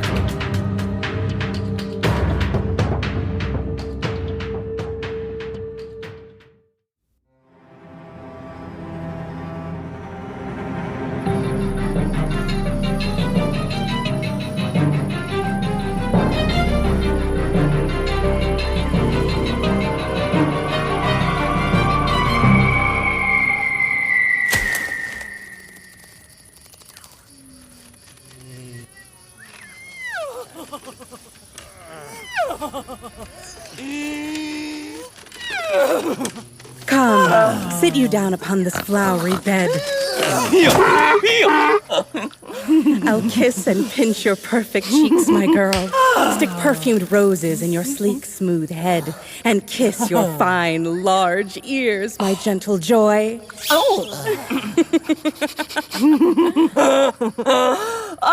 Where's Peas Blossom? Ready. Scratch my head, Peas Blossom. Where's Monsieur Cobweb? Ready. Monsieur Cobweb, good monsieur, get you your weapons in your hand and kill me a red-hipped bumblebee on the top of a thistle. And good monsieur, bring me the honey bag. And do not let yourself too much in the action, monsieur. And good monsieur, have a care the honey bag not break. I would be reluctant to have you soaked by a honey bag, senor. Where's Monsieur Mustard Seed? Ready. Give me your palm, Monsieur Mustard Seed. Pray you. Leave your courtesy, good monsieur. What's your will? Nothing, good monsieur, but to help Cavalry Cobweb to scratch. Oh, I must go to the beauticians, monsieur. For I think I'm perfectly hairy about the face, and I'm such a prissy ass. If my hair but tickles me, I must scratch. What? Will you hear some music, my sweet love? I have half-decent ear for music. Bring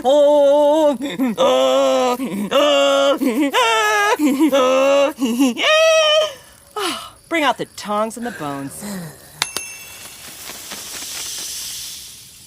Or say, sweet love, what you desire to eat. Oh, anything that's starchy. I could munch your finest oats. Oh, I'm jonesing for a bale of hay. Good hay? Sweet hay? Has no compare.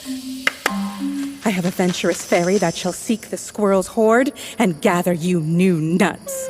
I'd rather have a handful or two of dried peas. Now, I must beg that none of the help awaken me. A sleepy exposition descends upon the story.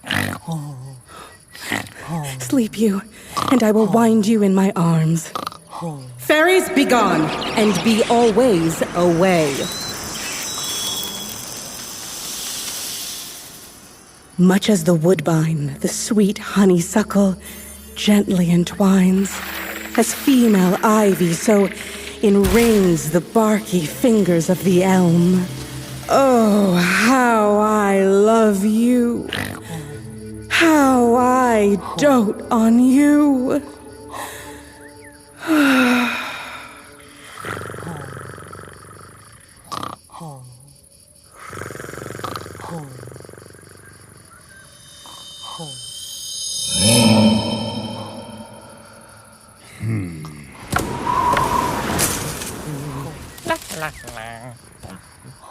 Welcome, good Robin. See you this sweet sight.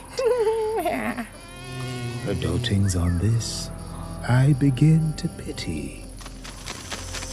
For lately, meeting her behind the wood, seeking sweet favors from this hateful fool, I criticized her and fell out with her, for she adorned upon this hairy head a royal crown of fresh and fragrant flowers, and that same dew, which sometimes on the buds will often swell like round and orient pearls, stood now within the pretty floweret's eyes like tears that wept over their own disgrace.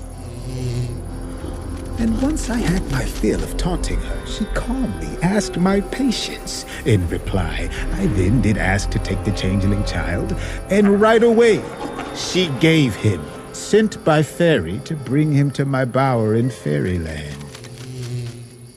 Since now I have the boy, I will undo this hateful imperfection of her eyes. And, gentle pup, take this transformed head from that of this confused Athenian, so on awaking when the other does, may everyone to Athens then return again, and think no more of this night's accident, but as the fearsome troubles of a dream. But first, I will release the fairy queen. Now, as you were intended, be.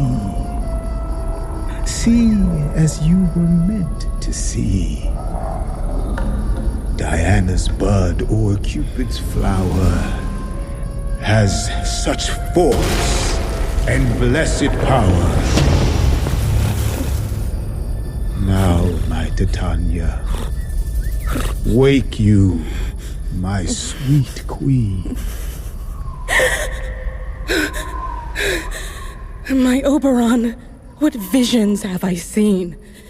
I thought I was enamored of an ass. There lies your love. How came these things to pass? Oh, how my eyes do loathe her visage now. Silence a while. Robin, take off this head. Oberon. Titania, call for music. Wake the dead. Turn common sleep to sensibility. Play music now. Unwind the charm of sleep. Now when you wake, with your own fool's eyes, peep.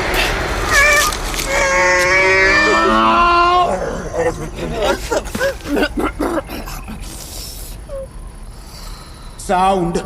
Music! Come, my queen, take hands with me and rock the ground on which these sleepers be.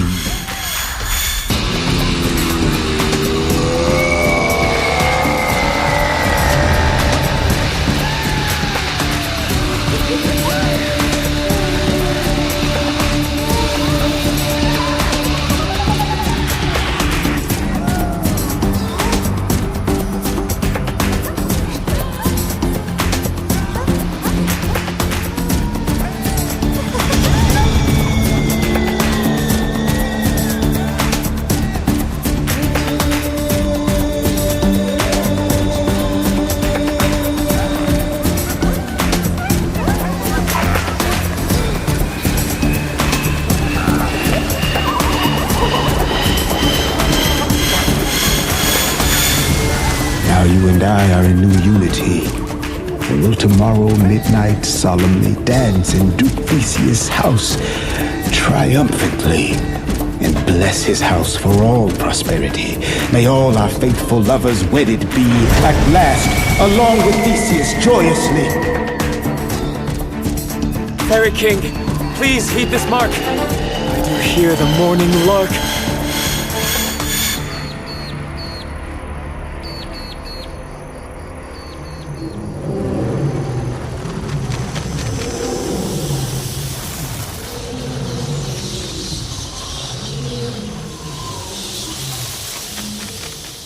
Then, my queen, in silence sad, trip we after night's shade, orbiting the globe to soon swiftly overtake the moon.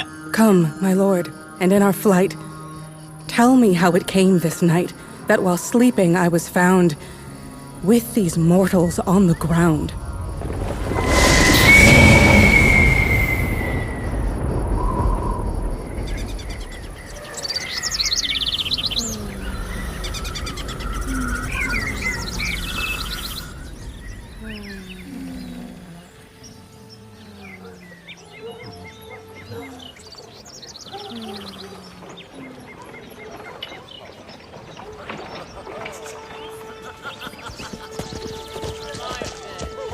Go, one of you, and find the forester.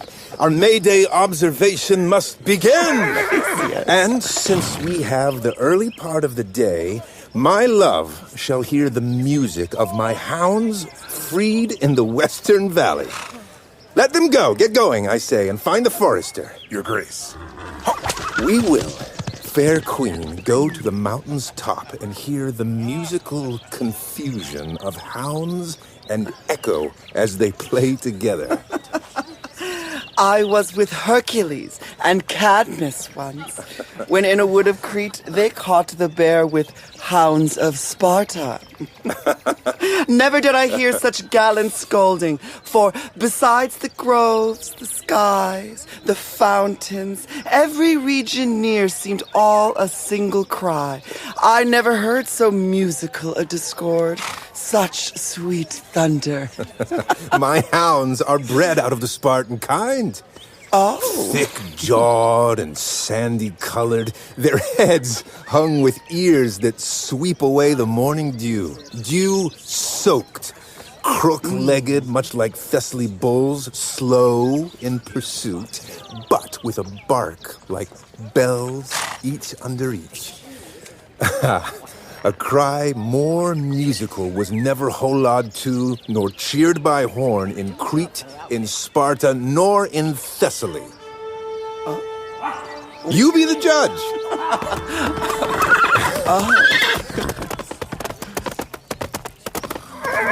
But wait, what nymphs are these? My lord, this is my daughter here asleep.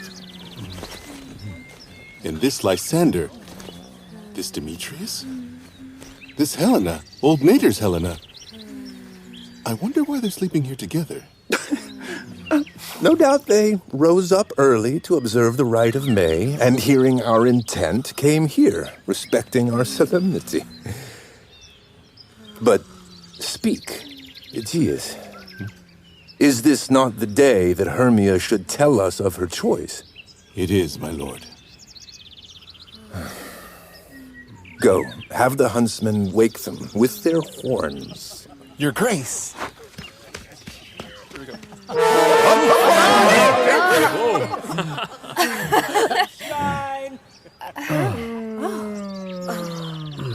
Good morning, friends. St. Valentine is past. Do all these birdies only couple now? Pardon, my lord. I beg you all, stand up. I know you two are rival enemies. How comes this unity here in the world that hatred is so far from jealousy to sleep by hate and fear no enemies? My lord, I shall reply amazedly, half sleep, half waking, but as yet, I swear I cannot truly say how I came here. Oh, but as I think, in honesty I speak. Now I think about it, so it is. I traveled here with Hermia. Our intent was leaving Athens, where we'd be without the punishments of Athens' law. Enough, my lord. You have enough. I beg the law upon his head. They would have sneaked away. They would, Demetrius. Therefore to have defeated you and me. What? You of your wife, and me of my consent. Of my consent that she should be your wife. My lord, fair Helen told me of their stealth, of this their purpose, coming to this wood, and mad as hell I chased them down to here, with love-struck Helena, hot on my heels. But, my good lord, I cannot say by what spell, but by some spell it is. My love to Hermia, like snow that melted, seems to me no more than costume jewelry a child would prize to be unmasked in puberty as paste. And all the faith, what's holy in my heart, the object and the pleasure of my eye is Helena alone.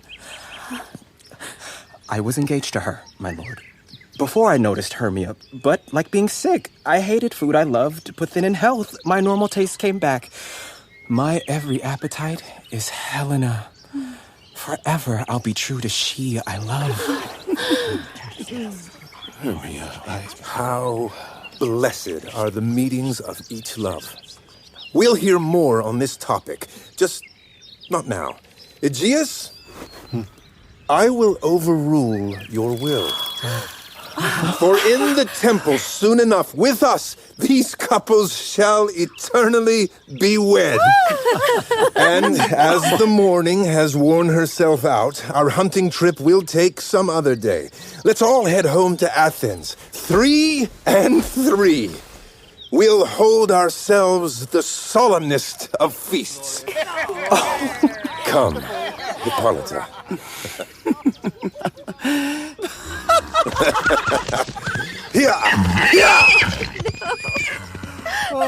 Oh my. How tiny and unclear those troubles seem, like far-off mountains turning into clouds. It's like I see things with divided eyes, for everything seems double. Me as well. And I found Demetrius like a jewel, my own and not my own. Are you sure that we're awake? For it occurs to me that yet we sleep, we dream. Do you not think the Duke was here? Who said to follow him? Yes, and my father. And Hippolyta. And he told us to travel to the temple. Oh, why, we're awake. Let's follow him. Along the way, we'll tell each other of our dreams.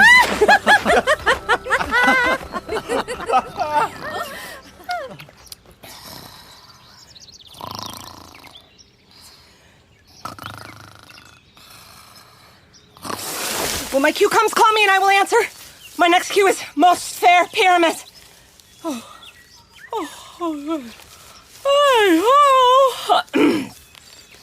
Peter Quince. Flute, the bellows mender. Snout, the tinker. Starveling. Oh my God. They ran away and left me asleep. Oh, I have had a most rare vision. I have had a dream beyond the smarts of man to say what dream it was. I mean, the man's an ass to go examining this dream. I thought I was... Yeah.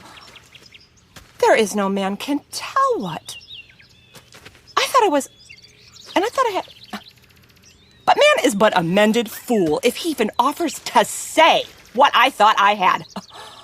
The eye of man has not heard. The ear of man has not seen. Man's hand is not able to taste, nor his tongue to conceive, nor his heart to report what my dream was.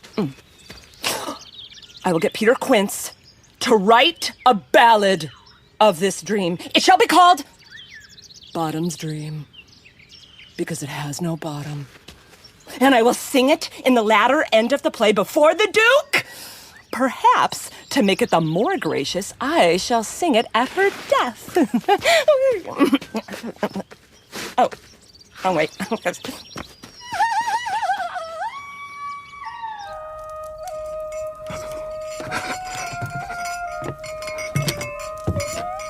Did you send to Bottom's house? Did she come home yet?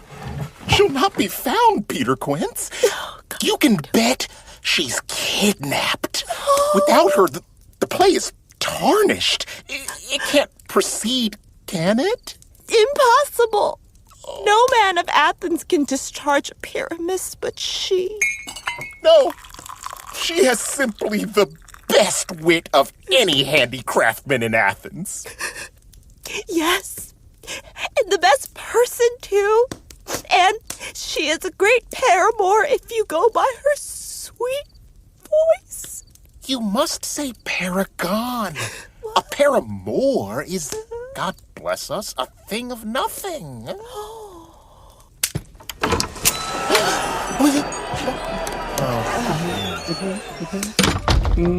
Masters, the Duke is coming from the temple, and there is 2 or 3 lords and ladies more married. If our play had gone forward, we'd have been made men. Oh, sweet bully Bottom. So has she lost 6 cents a day during her life. She'd not have avoided 6 cents a day.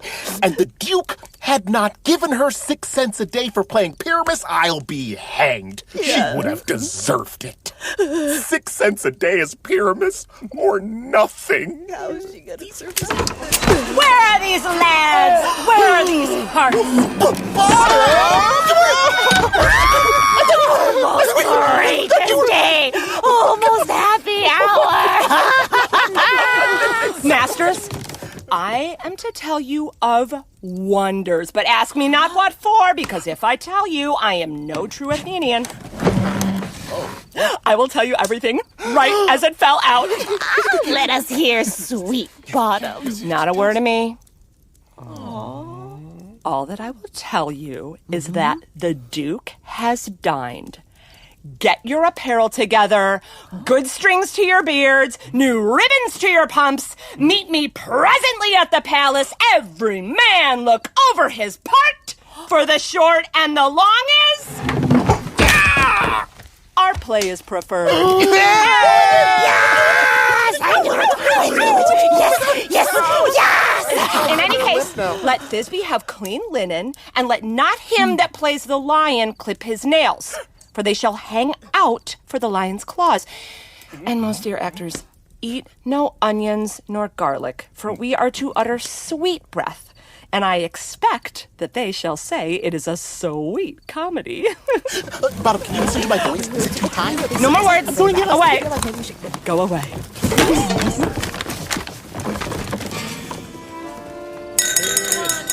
Give him a kiss. Come on, kiss.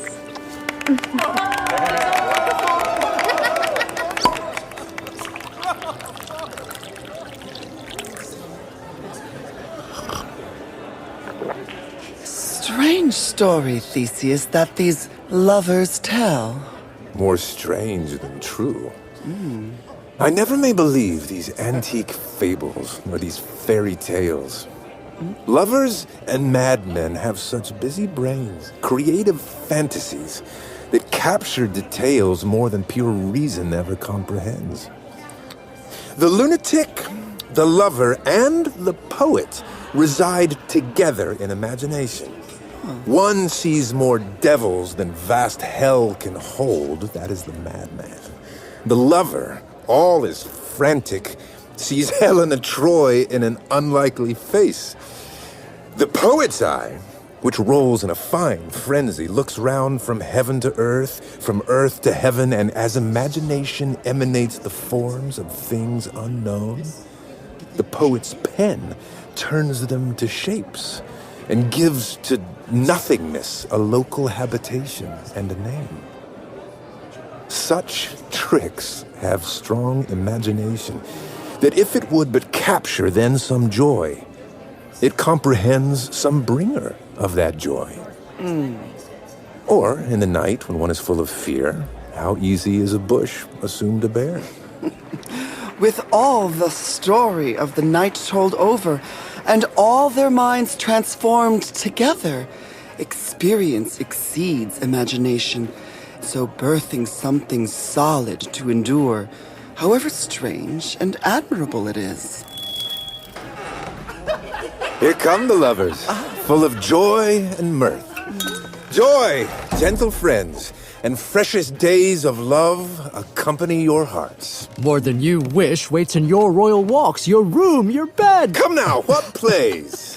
What dances shall we have to wear away this long age of 3 hours between dessert and off to bedtime?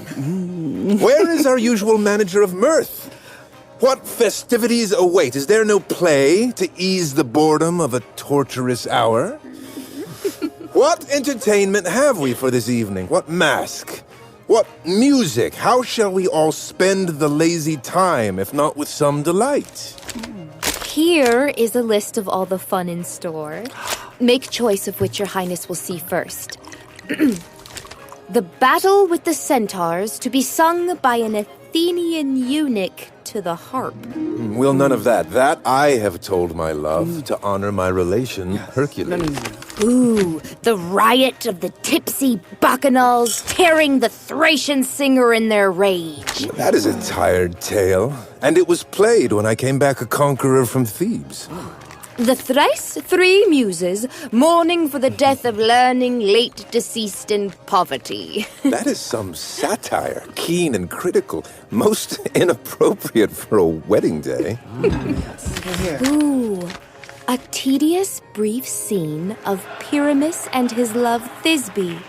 Very tragical mirth. Merry and tragical. Tedious and brief. That's like hot ice and wondrous strange snow. How shall we find a chord within this discord? A play there is, my lord, some 10 words long, which is as brief a play as I have known. Being 10 words, my lord, it is too long, which makes it tedious. For in all the play, no word is right, nor actor who's well cast. A tragedy, my noble lord, it is. For Pyramus commits a suicide, which, just seeing rehearsed, I must confess, my eyes brimmed over with the merriest tears that passion of loud laughter never shed. And what are they who play the roles? Some laborers that toil in Athens here, who never labored in their minds till now, and now have taxed their spotty memories with this same play in honor of your marriage. And we will hear it.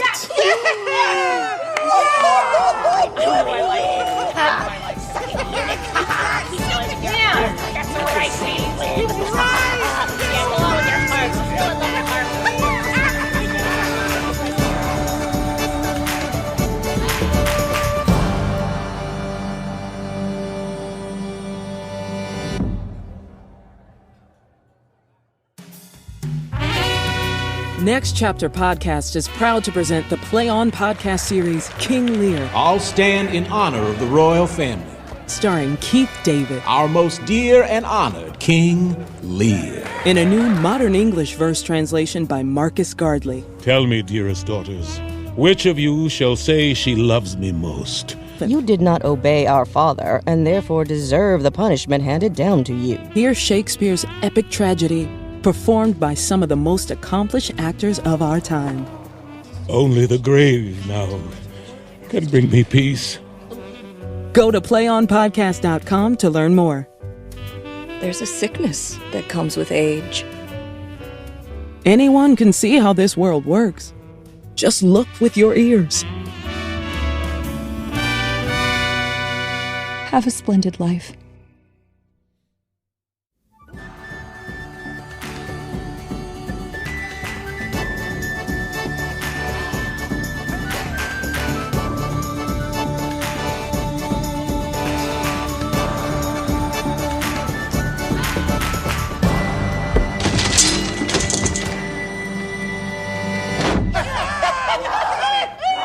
Let's hear this play then. Let the magic start. A tedious, brief scene of Pyramus and his love Thisbe. Very tragical mirth.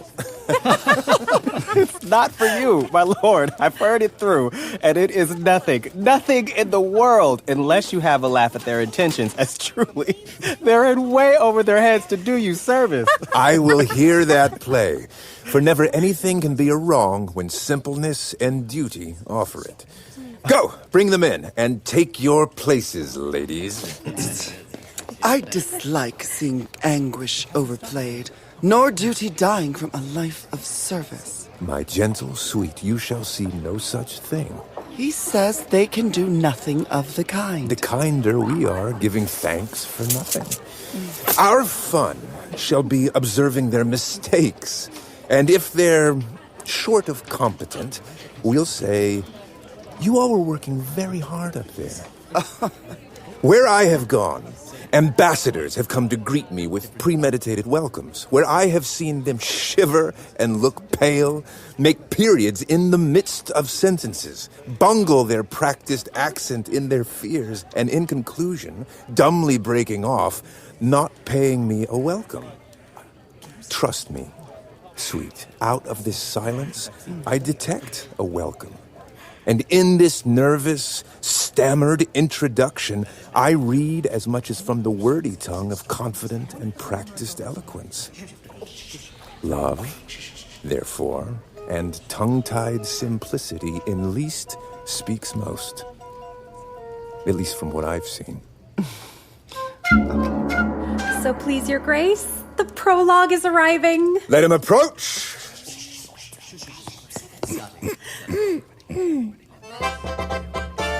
If we offend, it is with our goodwill, that you should think we come not to offend, but with goodwill. To show our simple skill, that is the true beginning of our end. Consider then we come but in despite. We do not come as minding to contest you, our true intent is. All for your delight we are not here. That you should here repent you. The actors are at hand, and by their show, you shall know all that you are like to know. This fellow doth not stand upon points. She declaimed her prologue like an untamed colt. She knows not to stop. A good moral, my lord. It is not enough to speak, but to speak true. Indeed, she has played on her prologue like a child on a recorder. A sound, but not in any order. Her speech was like a tangled chain. Nothing is broken, but all tied in knots. Who is next? Gentles, perchance you wonder at this show, but wonder on till truth make all things plain. This man is Pyramus, if you would know. This beautied lady Thisbe is certain. This man, with lime and mortar, do present wall. That vile wall, which separates these lovers, and through wall's gash, poor souls, they are content to whisper. At the which let no man wonder.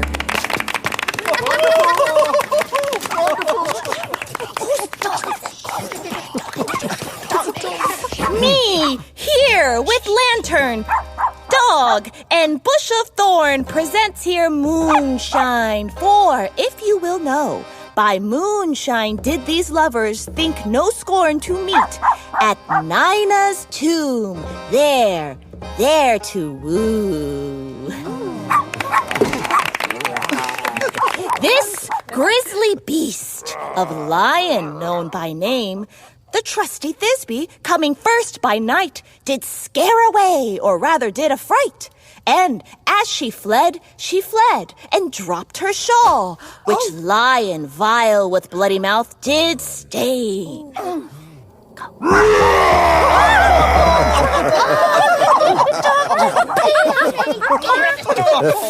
Along comes Pyramus, sweet youth and tall, and finds his trusty Thisbe's mantle slain. At that, with bloody, blameful blade, he bravely broached his boiling, bloody breast. And Thisbe, hanging out in mulberry shade, his dagger drew and died.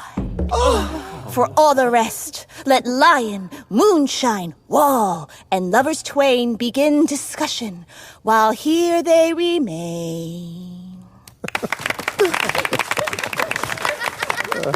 I wonder if the lion plans to speak. No wonder, my lord, one lion may when many asses do. In this same interval it doth befall that I, one Snug by name, present a wall.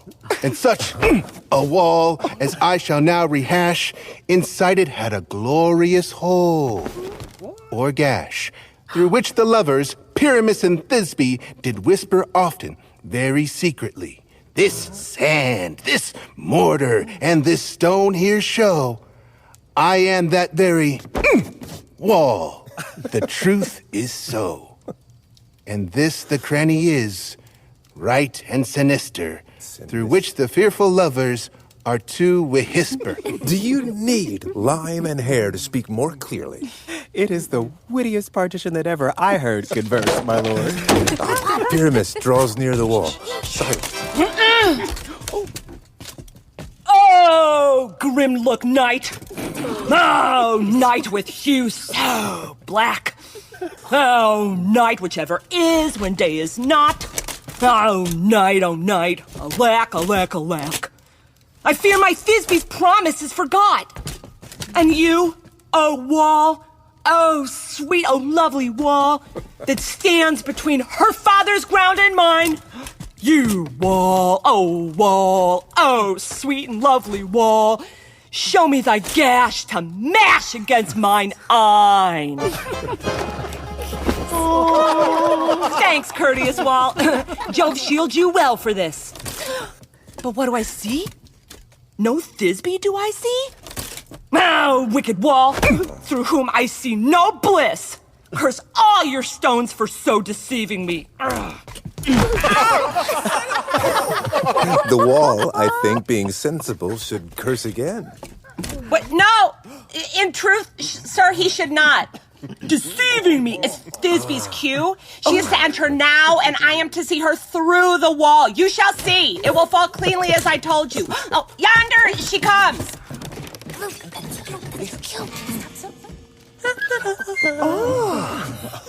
Oh, wall. Quite often have you heard my moans for parting my fair Pyramus and me. My cherry lips have often kissed your stones with lime and hair stirred up in you. I see a voice. Now will I to the slot, to see and I can hear my Thisbe's face. Thisbe! My love! You aren't my love, I thought. Think what you will. I'm your lover's grace. And, like Lysander, I am trusty still. And I, like Helen, to the fates me kill. Not Shaphalus to Procris was so true. As Shaphalus to Procris, I to you. Oh, kiss me through the hole of this vile wall.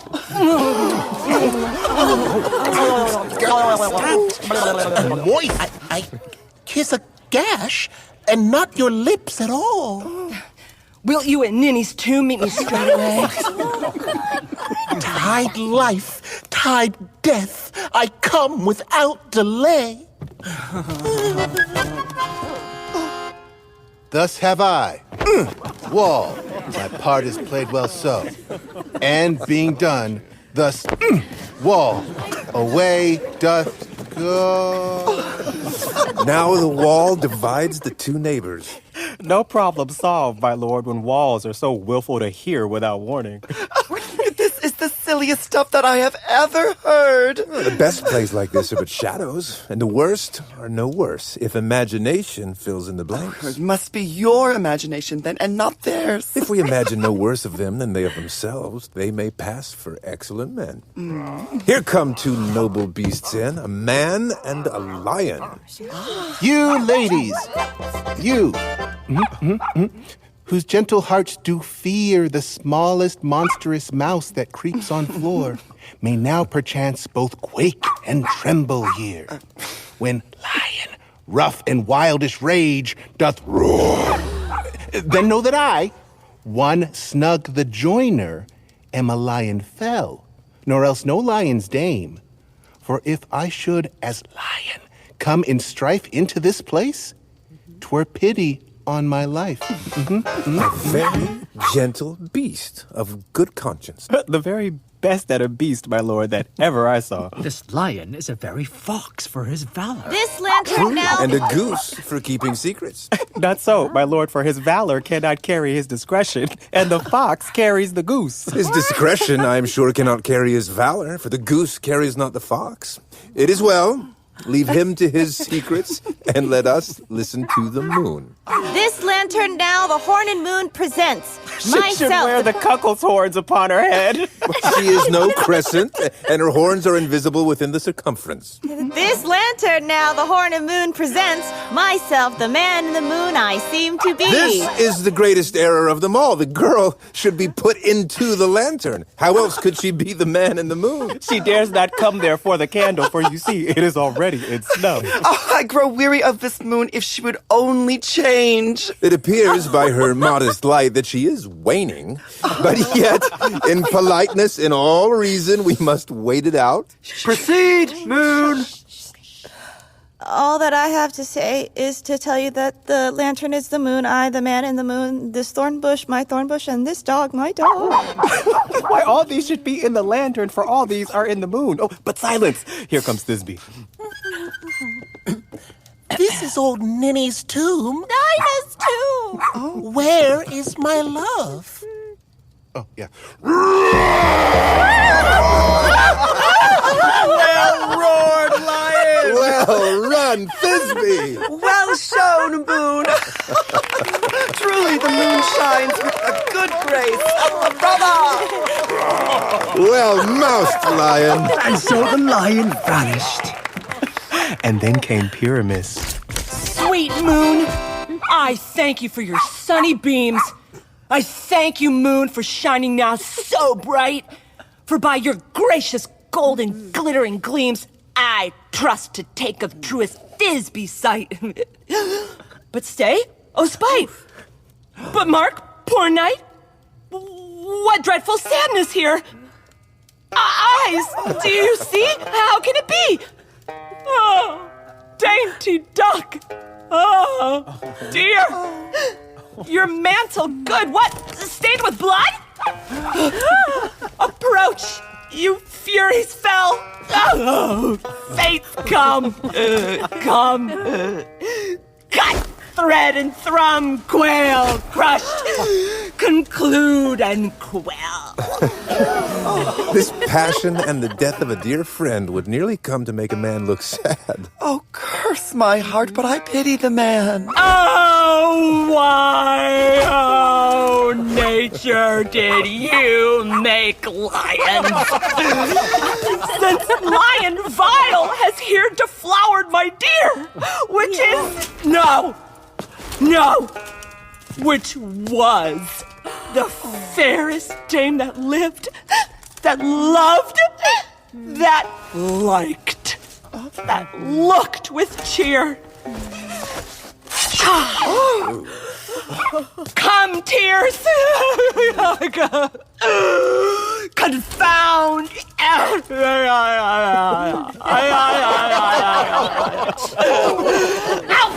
Sword! And wound the heart of Pyramus. I that left vent where heart would hop, stabs himself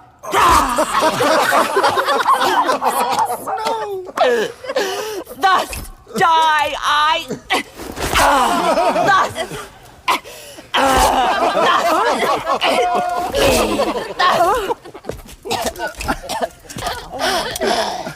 Now I am dead. Now I am fled. My soul is in the sky. Tongue, lose your light. Moon, take your flight. Now, die! Die!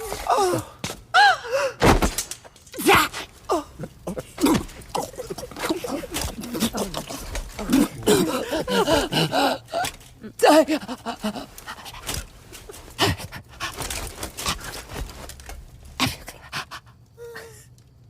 Die. He rolled the die and got a 1. He rolled a 0, for he's dead. He's nothing. With the help of a surgeon, he might yet recover and prove himself an ass. Oh, how curious that Moonshine is gone before Thisbe comes back and finds her lover. She will find him by starlight. Oh. Here she comes, and her passion ends the play. Oh, methinks she should not use a long speech for such a Pyramus. I hope she will be brief. A speck of dust will turn the balance. Which Pyramus, which Thisbe is the better?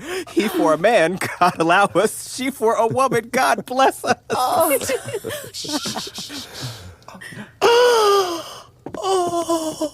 She has spied him already with those sweet eyes. And thus she moans, by which she says, Asleep, my love? What, dead, my dove? Oh, Pyramus, arise! Speak, speak! Quite dumb? Dead. Dead. A tomb must cover your sweet eyes. These lily lips, this cherry nose, these yellow cowslip cheeks are gone, are gone. My love make moan. His eyes were green as leeks. Oh, sisters three, come. Come to me with hands as pale as milk. Lay them in gore, since you have shorn with shears his thread of silk. Tongue, not a word. Come, trusty sword, and blade my breast right through.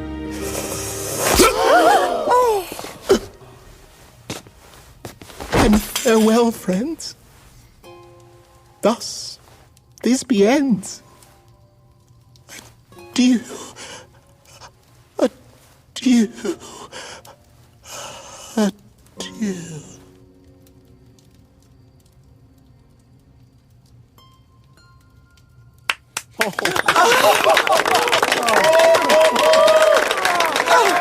Moonshine and Lion are left to bury the dead. Aye, and Wall, too. No! I assure you. The wall is down that parted their fathers. Will it please you to see the epilogue? Or hear a Bergamask dance between two of our company? No epilogue, I pray you. For your play needs no excuse. Never excuse. For when the players are all dead, there needs none to be blamed. Marry, if he that wrote it had played Pyramus and hanged himself with Thisbe's garter, it would have been a fine tragedy. And so it is, truly, and very notably played out. Bring on your Bergamask. Let your epilogue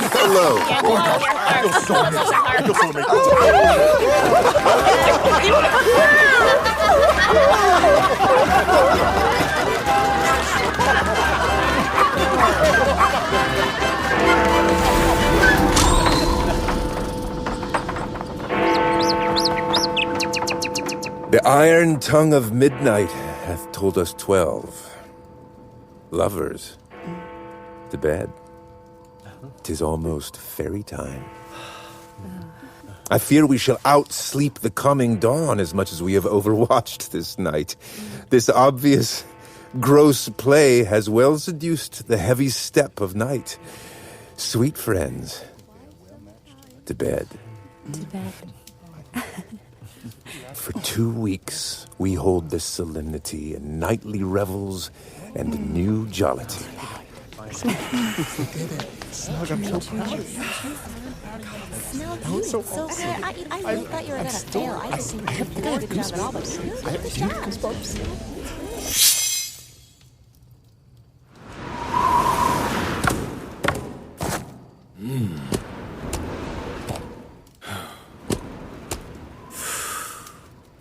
Now the hungry lion roars, and the wolf howls at the moon, while the heavy plowman snores. All their weary tasks are done. Now the wasted fires do glow, while the screech owl, screeching loud, tells the wretch that lies in woe, death awaits him in a shroud.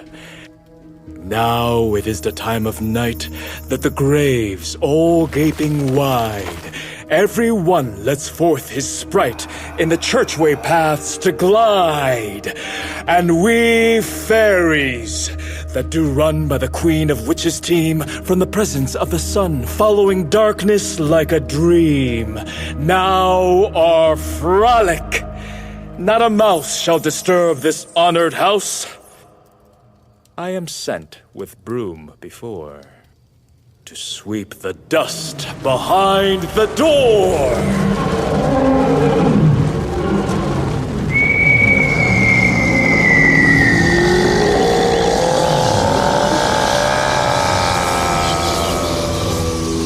Through the house give gathering light by the dead in drowsy fire. Every elf and fairy sprite hop as light as bird from briar. And this ditty, after me, sing and dance it trippingly. First rehearse your song by rote, to each word a warbling note. Hand in hand with fairy grace, will we sing and bless this place.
Now until the break of day, through this house each fairy stray. To the best bride bed will we, which by us shall blessed be. And the children we create ever shall be fortunate. So shall all the couples three ever true and loving be. And defects of nature's hand shall not in their children stand. Never mole, hair, lip, nor scar, nor noticeable mark as are despised in one's infancy shall upon their children be. With this dawning then abide, every fairy take his stride, each and every bedroom bless, through this palace soothing stress, and the owner of it blessed ever shall in safety rest. Trip away! Make no stay. Meet me all by break of day.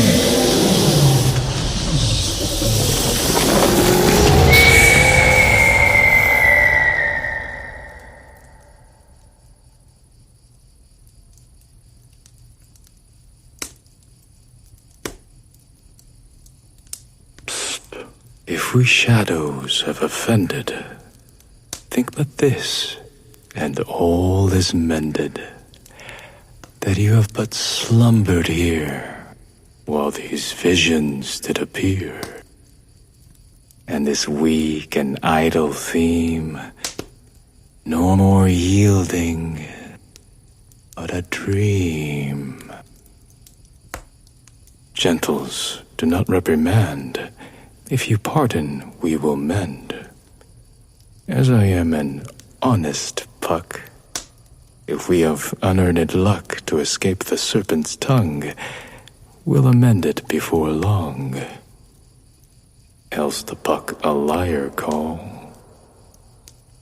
So, good night unto you all. Give me your hearts if we be friends, and Robin shall restore amends.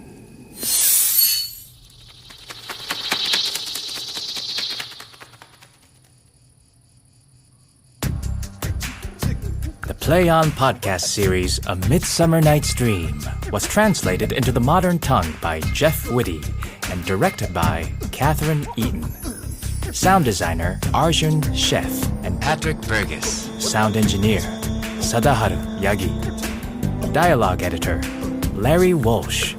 Executive producer Michael Goodfriend. Senior producer Miriam Lauba.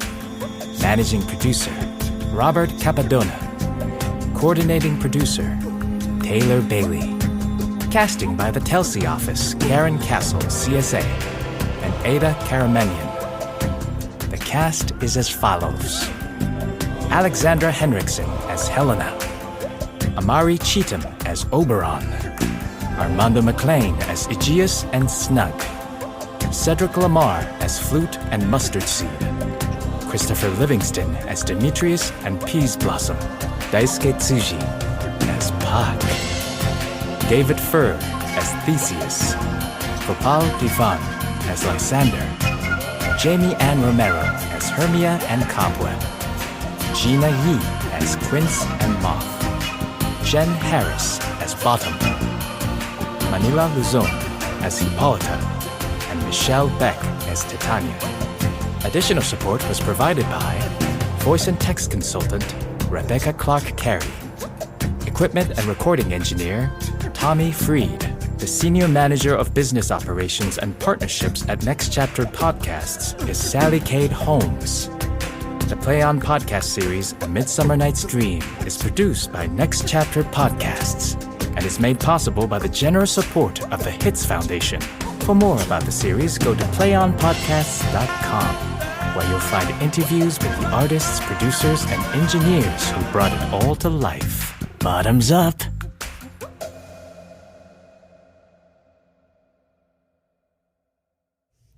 If you're a fan of theater, check out the podcasts at Broadway Radio. Broadway Radio creates podcasts for all sorts of theater fans, industry insiders, super fans, people just looking to stay in touch with what is happening in the theater world. Broadway Radio has podcasts for you. Today on Broadway comes out every morning, Monday through Friday, with 20 minutes of news about Broadway and the larger theater community. On Sunday, This Week on Broadway is a 1-hour show that reviews Broadway, off-Broadway, and beyond. Broadway Radio also has special shows added into their schedule all the time, so that you never have to go without a theater podcast. Their newest show, This Week in Theater, focuses on theater beyond New York, with reports from all over the U.S., reaching the best of the regions. Their team of 10 hosts will bring you closer to the theater than you have ever been. You can check out all of their shows at BroadwayRadio.com or wherever you get your podcasts.